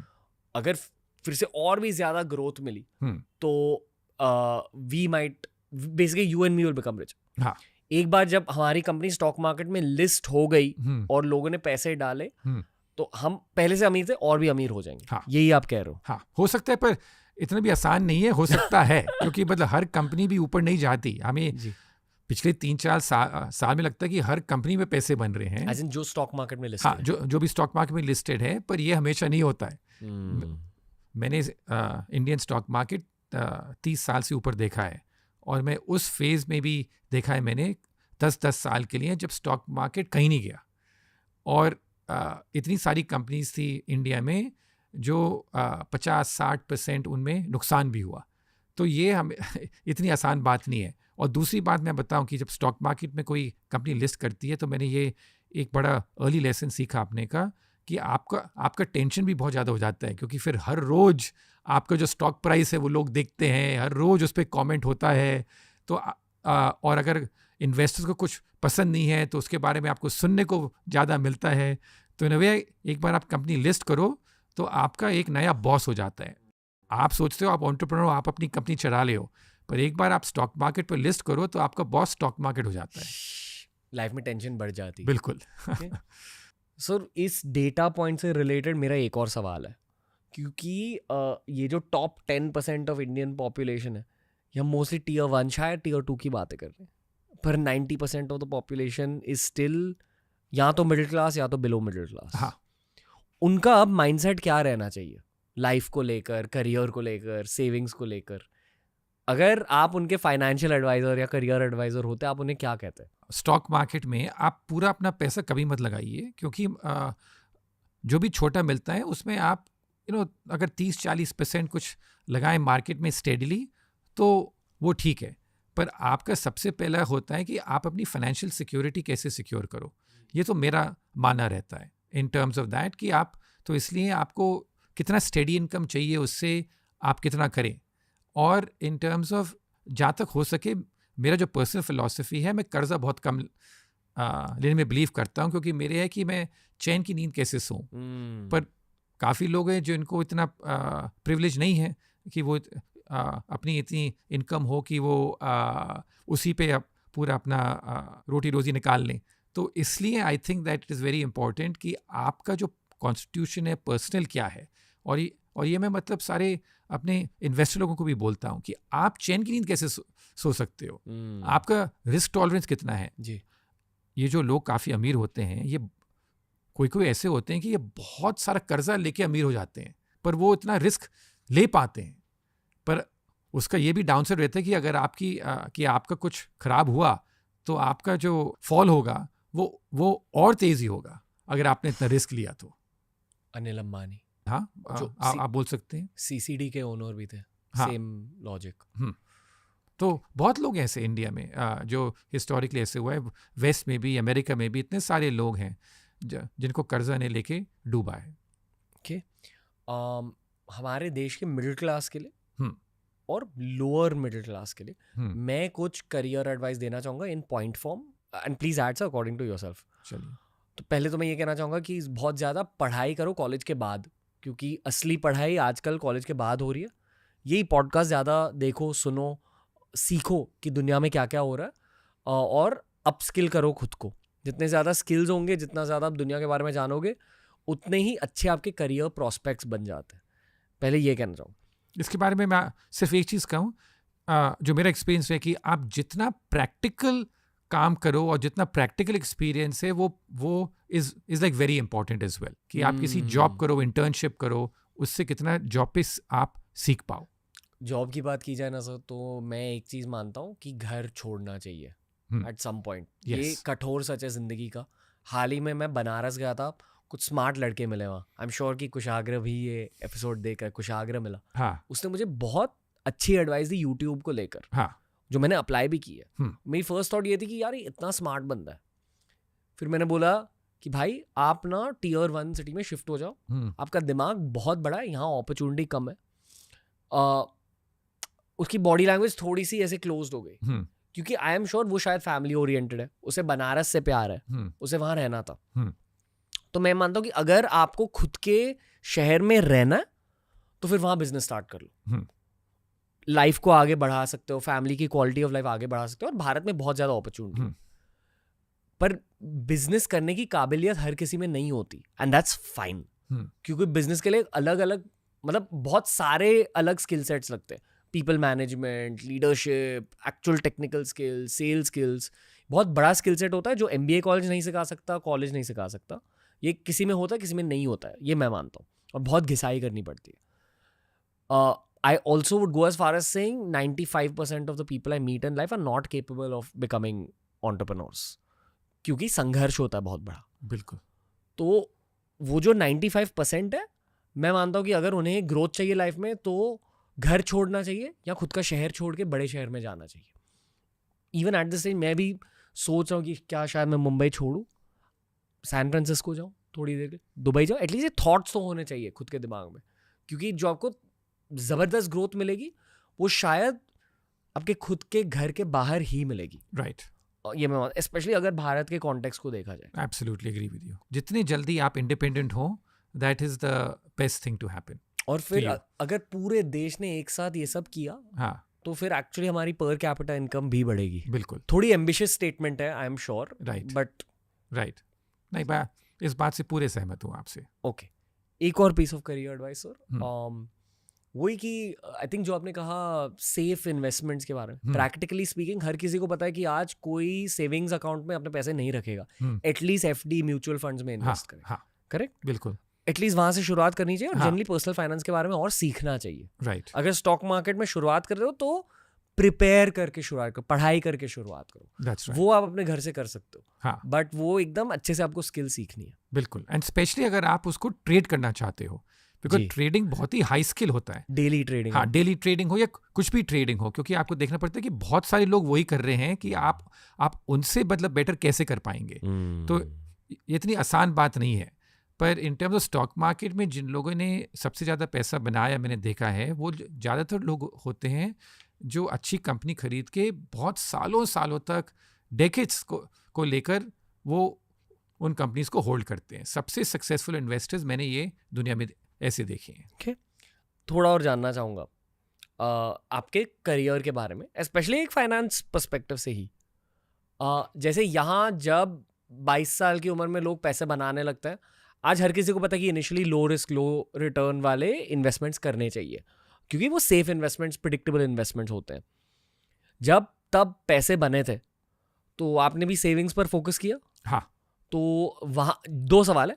पहला सवाल है कि आपने क्या किया, दूसरा सवाल है कि जनरली अमेरिकन्स क्या करते हैं अपने सैलरीज के साथ, specially when it comes to savings. जैसे भारत में अभी म्यूचुअल फंड्स, फिक्स्ड डिपॉजिट्स, इन सब चीज़ों का ट्रेंड चल रहा है, वहाँ के लोग क्या करते हैं? तो जो हम ट्रेंड अभी फॉलो कर रहे हैं वो एग्जैक्टली अमेरिका ने फॉलो किया, विच इज़ दैट कि जो वहाँ के लोग थे उसको 401 के अकाउंट्स कहलाते हैं, कि उन्होंने हर महीने स्टेडली जो भी अपनी इनकम है वो स्टॉक मार्केट में डाली। तो वही प्रोसेस अब इंडिया में हो रहा है जो अमेरिका में हुआ था। और अगर मैं अपनी बात करूं तो मेरी सबसे बड़ी गलती अगर कुछ रही है पिछले 30 सालों में, जब मेरी खुद की आमदनी रही है, वो है कि आई विश कि मैंने थोड़ा ज़्यादा ही पैसा मार्केट में डाला था, क्योंकि मैं बहुत फोकस था कि मैं कितना पैसा कमा रहा हूँ। मैंने इतना फोकस नहीं किया कि जो मैं सेव कर रहा हूँ उसको मैं कैसे ऑप्टिमाइज़ करूँ, कि मैं कहाँ डालूँ। तो अगर मैं पिछले 30 साल में अगर मैंने कुछ गलती करी है, मुझे कुछ लाइफ में बहुत ज़्यादा रिग्रेट नहीं है। अगर कुछ रिग्रेट है वो है कि मैंने जो सेविंग्स करी उस पर मैंने ज़्यादा फोकस नहीं किया। मेरा फोकस हमेशा रहा आमदनी का कितनी हो रही है और उसको कैसे बढ़ाएं। मतलब 30 साल के मेगा सक्सेसफुल फाइनेंशियल करियर के बाद आप ये कह रहे हो? हाँ, क्योंकि मतलब मैंने फोकस किया दूसरों का पैसा मैं कैसे मैनेज करूं, पर अपना खुद का पैसा बेटर मैनेज कैसे हो इस पर मैंने इतना फोकस नहीं किया। ये मैं आज काफ़ी फ्रैंकली कह सकता हूँ। ये पता कैसे चला आपको क्या कि ये गलती थी? नहीं, गलती क्योंकि अभी दिख रही है। क्योंकि अगर मैं देखूं कि अगर मैंने बेटर सेव किया होता तो मेरी जो आज नेटवर्थ है वो ज़्यादा हो जाती। तो इसके बारे में मैं आपको ये थोड़ा डाइग्रेशन है, पर मैं आपको एक चीज़ बताऊं कि जो अमेरिका के सबसे एक बहुत ही सक्सेसफुल इन्वेस्टर हैं, उन्होंने मुझे एक बार एक बहुत ही इंटरेस्टिंग कमेंट दिया था, और वो कमेंट मेरे साथ हमेशा रहा है। उन्होंने मुझे ये बताया था कि आपकी जो भी नेटवर्थ है, आपका जो भी आपको सारा मिला के है, हर आदमी को लगता है, हर आदमी औरत को, कि आई विश इसका मेरा दुगना होता, कोई भी लेवल हो आपकी। तो इसलिए उतना डिससेटिस्फैक्शन भी हमेशा रहता है हर आदमी को, कि आपकी जो पूरा नेटवर्थ हो 10 लाख हो या 100 करोड़ हो, जब आप उस पर पहुंचते हो आपको लगता है अरे इसका मेरा दुगना होता तो कितना बेटर रहता। रिलेटेबल। जो ये कह रहे हो ना आप सेविंग्स के बारे में, हाँ, कि आप मानते हो कि ये या तो आपके सीए का काम होता है या तो आपके फाइनेंशियल एडवाइजर का काम होता है? वो आपको एडवाइस कर सकते हैं, पर जितना आप खुद कर पाओ वो बेटर है। ओके। हाँ, तो मेरा तो ये मानना है, वो आपको एडवाइस कर सकते हैं। और दूसरी बात मुझे मानना है कि जितना लॉन्ग टर्म आप सोचो अपने बारे में, द बेटर इट इज़। और जितना शॉर्ट टर्म सोचो कि मेरा क्या हो रहा है, उससे घाटा ज़्यादा होता है और कमाई कम। सुब्रमण्यन स्वामी सर आए थे शो पर, उन्होंने कहा कि इनकम टैक्स ही अबॉलिश करना चाहिए। ये एक एक्सट्रीम इकोनॉमिक रिफॉर्म सजेस्ट किया था उन्होंने। आई डोंट नो अभी प्रैक्टिकल रियलिटी, क्योंकि मैं खुद इकोनॉमिस्ट नहीं हूँ। 2 सवाल। पहले, एक इकोनॉमिस्ट की क्या राय है टैक्स रेट पर, और दूसरा सवाल यह है कि अमेरिका में टैक्सेशन सिस्टम कैसा है और चाइना में टैक्सेशन सिस्टम कैसा है? तो 2 चीज़ें हैं कि अमेरिका में जो टैक्स रेट्स हैं वो इंडिया से भी हायर है। जैसे अगर न्यूयॉर्क में अगर आप रहते हैं, आप स्टेट लोकल टैक्स करें, तो जो हाईएस्ट ब्रैकेट है वो आपको 50% से ज़्यादा टैक्स देना पड़ता है। जो सबसे अमीर है? हाँ, सबसे अमीर लोग हैं जिनकी आमदनी होती है 50% से ज़्यादा।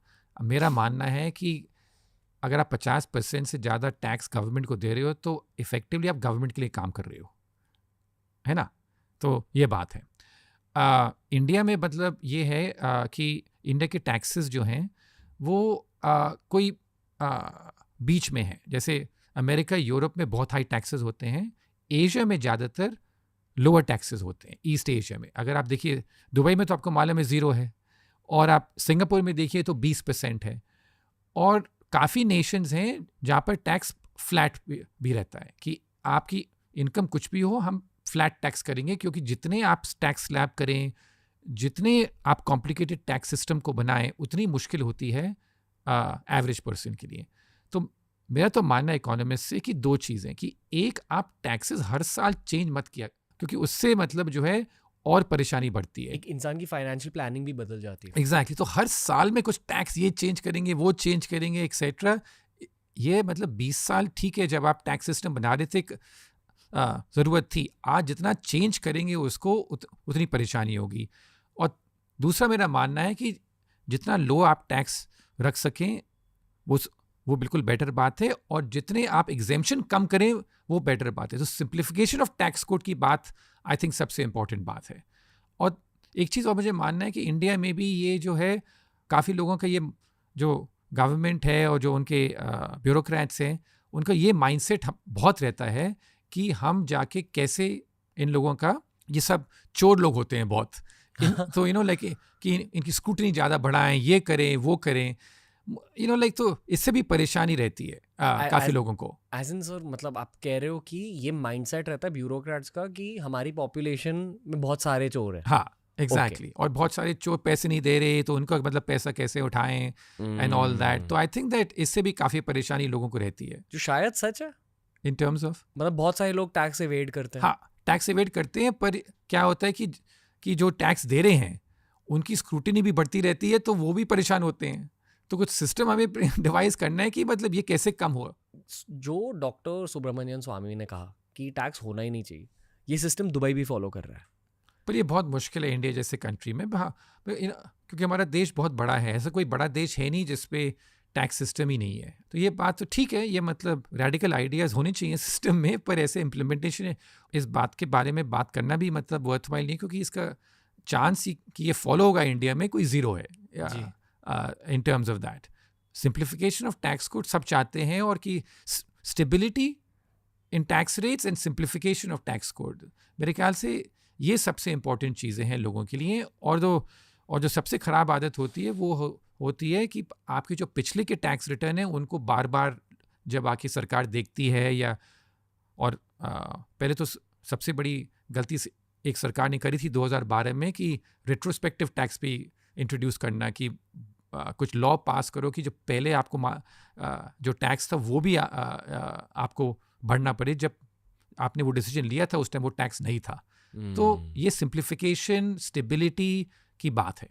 हमारी सरकार के इकोनॉमिस्ट से जब मैंने बात करी मुझे पता चला कि इकोनॉमिक पॉलिसीज का नेचर ये होता है कि जब आप उन्हें अप्लाई करते हो और एक्चुअली देखते हो कि असली ह्यूमन बींग्स इनके साथ कैसे इंटरेक्ट करते हैं, फिर ही इकोनॉमिक थियोरीज का सच पता चलता है। तो इन अ वे एक्सपेरिमेंटेशन होती है इकोनॉमिक पॉलिसीज को लेकर। तो क्या ये अलग अलग टैक्स के रिफॉर्म्स या टैक्स के फॉर्मेट्स एक्सपेरिमेंटेशन है? ब्यूरोक्रेट्स को लगता है कि हमें कुछ करना चाहिए हर साल टू शो कि उनका वैल्यू ऐड क्या है। ओके। तो मुझे लगता है कि उस वैंटेज पॉइंट से भी देखिए इसको।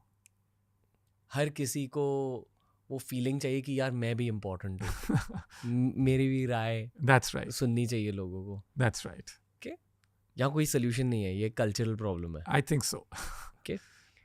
तो जितनी भी बातें अब तक हुई है सर, मैंने आपको हमेशा सवाल पूछे from the perspective of career advice. आप जैसे लोगों को करियर एडवाइस देनी चाहिए इंडियन पॉपुलेशन को। आई जेन्युइनली बिलीव दैट, क्योंकि आप डेफिनेटली आप हमें इकोनॉमिक्स के बारे में सिखा रहे हो, जियोपॉलिटिक्स के बारे में सिखा रहे हो, बट एक्चुअली आप एक बहुत सक्सेसफुल इंडिविजुअल हो from a career perspective, from a material perspective. तो हमने काफ़ी सारे डोमेन्स कवर किए। Is there any point you would like to tell the audiences? अभी आपको आप समझ गए हो कि हम क्या करने की कोशिश कर रहे हैं इस पॉडकास्ट के थ्रू। कुछ पॉइंट्स आप हाईलाइट करना चाहोगे एट दिस पॉइंट? नहीं, देखिए मतलब मेरा एक लाइफ में अगर एक मंत्रा रहा है, live life in parallel not in series. अब इसका मतलब क्या है कि बहुत लोग ऐसा प्लान करते हैं कि मैं अब अगले 5 साल बहुत हार्ड काम करूंगा और उसके बाद जब मेरी आमदनी होगी तो मैं ये करूंगा या वो करूंगा। मेरा हमेशा मानना रहा है कि हर हफ्ते हर महीने आप ऐसे जिए कि आपकी लाइफ यही है। तो जैसे हर रोज़ मैं कोशिश करता हूँ कि मैं कम से कम 1 या 1.5 घंटे जाके अपना वर्कआउट करूँ। जैसे कितनी भी इम्पोर्टेंट मीटिंग हो या ना हो, वो मैं कभी उसको चेंज नहीं करना चाहता। और दूसरी बात कि अपने दोस्तों के साथ कैसे मैं टाइम बताऊं, फैमिली पर कैसे ध्यान दूं और मज़े भी कैसे करें। तो मेरा हमेशा ये रहा है कि हर 4-5 महीने कम से कम हफ्ते 10 दिन की छुट्टी लो, जैसे उससे आपको थोड़ा रिलीफ मिले। तो यही मेरा लाइफ का मंत्र रहा है, live life in parallel not in series. कि जो लोग बोलते हैं कि मैं अगले 5 साल तक सिर्फ यही करूंगा, उसके बाद मैं अगले 10 साल तक करूंगा और ये होगा। अब आपको कैसे मालूम कि 5 साल के बाद या 10 साल के बाद आपकी क्षमता रहे वो कुछ करने की, आपकी फैमिली भी ठीक रहे, आपके दोस्त भी आपसे मिलजुल के बात करें, काफ़ी चेंज हो सकता है। तो therefore that is my central life philosophy. Okay. आप दुनिया भर ट्रैवल करते हो, दुनिया भर के लोगों के साथ, इकोनॉमिस्ट के साथ बात करते हो। इस पूरे पॉडकास्ट से मुझे ये पता चला है कि भारत को FDI की ज़रूरत है, right, amongst many other things, but ये एक बहुत बड़ा फैक्टर है। फेयर टू से? हाँ, इन टर्म्स ऑफ हमें एनवायरनमेंट ऐसा क्रिएट करना है कि FDI नहीं, कि बोथ प्राइवेट और फॉरेन इन्वेस्टमेंट इकोनॉमी में कैसे बढ़े। क्योंकि आपने भी दिखाया कि सिर्फ कंजम्पशन पे हमारी इकोनॉमी नहीं चल सकती, क्योंकि हमारे लोग भी काफ़ी कर्जा ले रहे हैं, पर उनकी आमदनी बढ़नी चाहिए। अगर आमदनी बढ़नी है तो इन्वेस्टमेंट ज़्यादा बढ़ना चाहिए। इन्वेस्टमेंट ज़्यादा बढ़ना चाहिए, बोथ प्राइवेट इन्वेस्टमेंट और फॉरेन इन्वेस्टमेंट दोनों बढ़ना चाहिए। और उसका इकोसिस्टम सरकार कैसे बेटर क्रिएट करे, उस पे मेरे ख्याल से फोकस होना चाहिए। आपने कहा कि 1996 में आपको $100,000 एनुअल इनकम का जॉब ऑफर मिला था। हाँ। और ये 1996 की बात है। हाँ। आई एम अज्यूमिंग कि रुपी का वैल्यू तब 40 रुपीज़ कम था उससे भी। उस टाइम मेरे ख्याल से, अगर मुझे याद रहेगा, रुपी का वैल्यू उस टाइम 35 था। 35। हाँ। यानी कि $1 इक्वल टू 35 रुपीज़ इन 1996 रफली। हाँ। वो भी बहुत ज्यादा पैसे होते हैं, हाँ बहुत, बिल्कुल राइट? बिल्कुल, मतलब साल के कितने, 35 lakhs हाँ, रफली, उस टाइम के। उस टाइम के 35 हाँ। lakhs। मतलब आज अगर 2024 में ऐसा ही जॉब ऑफर होता तो how much would it be? Lot more, exactly, हाँ डबल, हाँ प्रीटी मच। हाँ, कम से कम 1 करोड़ टाइप्स। और हाँ, आपकी एज क्या थी तब? उस टाइम मैं 22 साल का था। हाँ, ओके, 22 साल की उम्र में ऐसा जॉब ऑफर, हम्म, और आपने 22 सालों के लिए काम भी किया, हम्म। करेक्ट? उसके बाद इन टर्म्स ऑफ मॉर्गन स्टैनली में मैंने 25 साल का काम 25, किया। हाँ ओके, 25 साल का काम किया उसके बाद। हाँ, आप एक रफ, मैं आपको सैलरी नहीं पूछा पर रफ आइडिया दे सकते हो? I am assuming at least 10% annual growth मिली होगी आपको। हाँ, मतलब उससे भी ज़्यादा थी। वॉल स्ट्रीट पे अगर आप सक्सेस करो तो उससे बहुत ज़्यादा कमाई हो सकती है अगर आप अच्छा करो तो वो अच्छी बात है अमेरिका की और वॉल स्ट्रीट की। अगर आप वॉल स्ट्रीट पर सिर्फ एक चीज़ के लिए काम करो कि आपको पैसे बनाने हैं तो काफ़ी मुश्किल हो सकता है, क्योंकि वो फिर आपके पास बहुत टेंशन रहेगा। जैसे मैंने आपको बताया कि मेरा हमेशा पैशन और इंटरेस्ट इसी में रहा है कि सब्जेक्ट, सब्जेक्ट में, इन्वेस्ट में, इकोनॉमिक्स में। तो मेरा था कि हमेशा कि मैं कैसे और सीखूं, कि मैं कैसे और पता करूं कि दुनिया में क्या हो रहा है। अब जो भी पैसे बने वो उसका साइड इफेक्ट था। आपने मेहनत तो बहुत करी होगी, हाँ, बट मेहनत आपको मजेदार लगी या लगा कि यार बहुत ज्यादा मेहनत कर रहा हूँ? नहीं, जब आप उस दौर से गुजर रहे हैं तो काफ़ी ऐसे स्पेल आते हैं कि आपको लगता है कि मैं यहाँ सर्वाइव करूँगा कि नहीं। जैसे आपने बोला कि 1996 में मैंने ज्वाइन करा मॉर्गन स्टैनली। उसके 2 साल बाद ईस्ट एशिया में बहुत बड़ी क्राइसिस हुई थी। एशियन फाइनेंशियल क्राइसिस उसको कहलाते हैं हम। उस टाइम मुझे लगा था कि मुझे मालूम नहीं था कि मेरी नौकरी रहेगी कि नहीं रहेगी, क्योंकि जिन लोगों के लिए मैं उस टाइम काम कर रहा था उन सबकी नौकरी चली गई। जी जी जी। तो उस बहुत ही यंग एज पे, 24 साल की मेरी उम्र थी उस टाइम ये सब महसूस करना, जिन लोगों ने आपको हायर किया, आपको पूरा समर्थन दिया, उनकी ही नौकरी चली गई, तो उससे मैं बहुत हिल गया था। और उसके बाद मुझे 2-3 साल लगे थे अपनी खुद की पोजीशन इस्टेब्लिश करने में। तो इन चीज़ों में टाइम लगता है और थोड़ा लक की भी बात है। पर in terms of, as I said, अगर मेरा कुछ एक एडवांटेज रहा है वो ये रहा है दैट इन टर्म्स ऑफ कि मैं काफ़ी यंग एज पे मुझे मालूम था कि मुझे यही करना है, तो मैं उसी रास्ते पर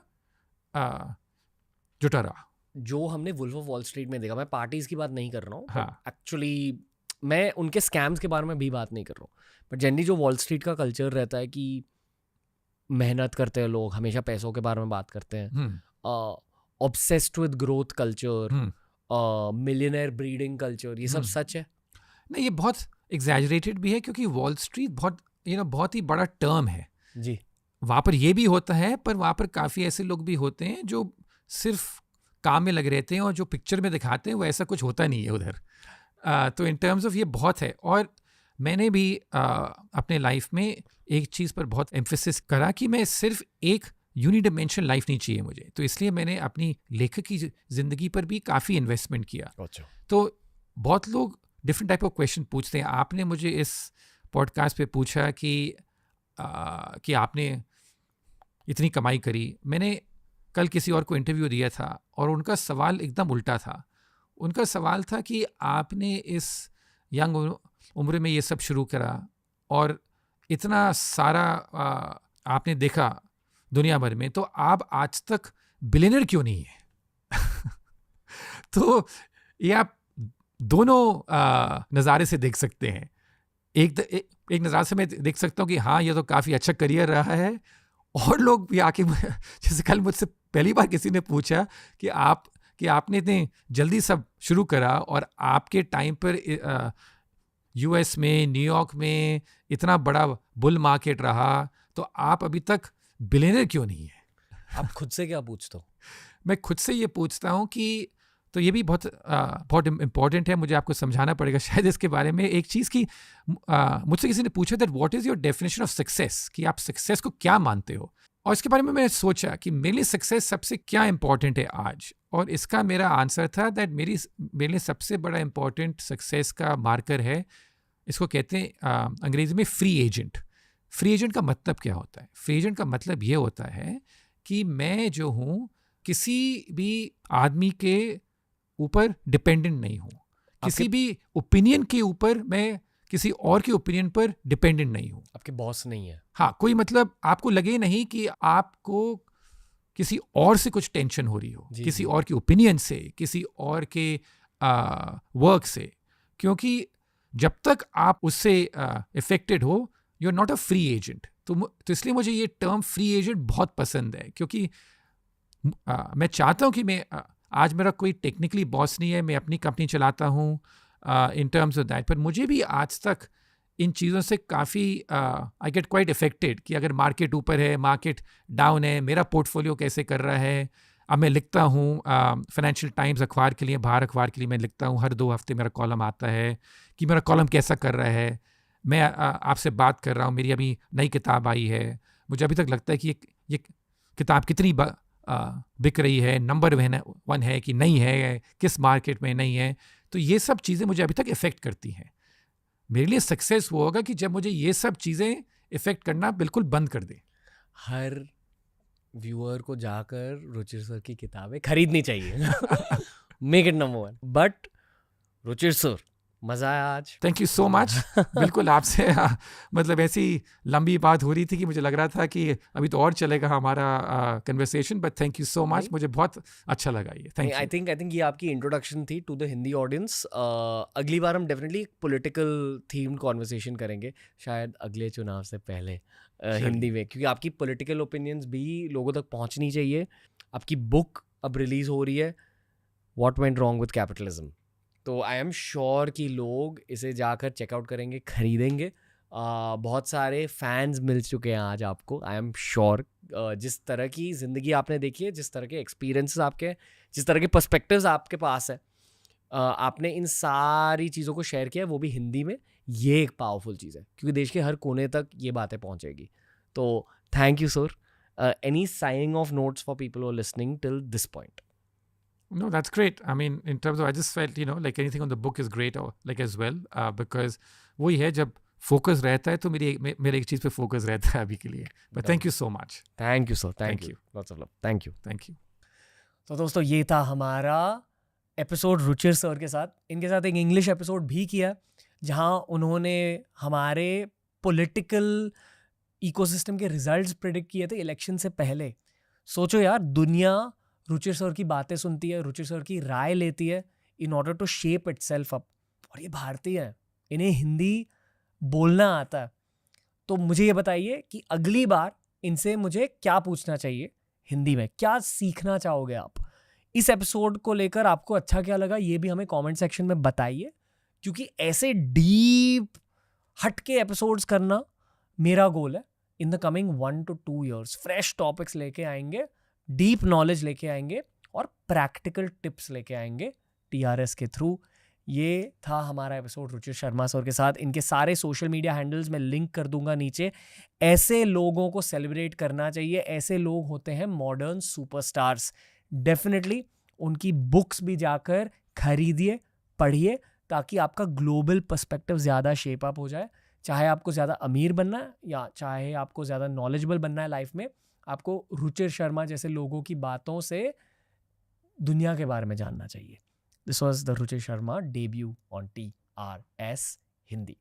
From Ranveer and the team, we'll see you very soon.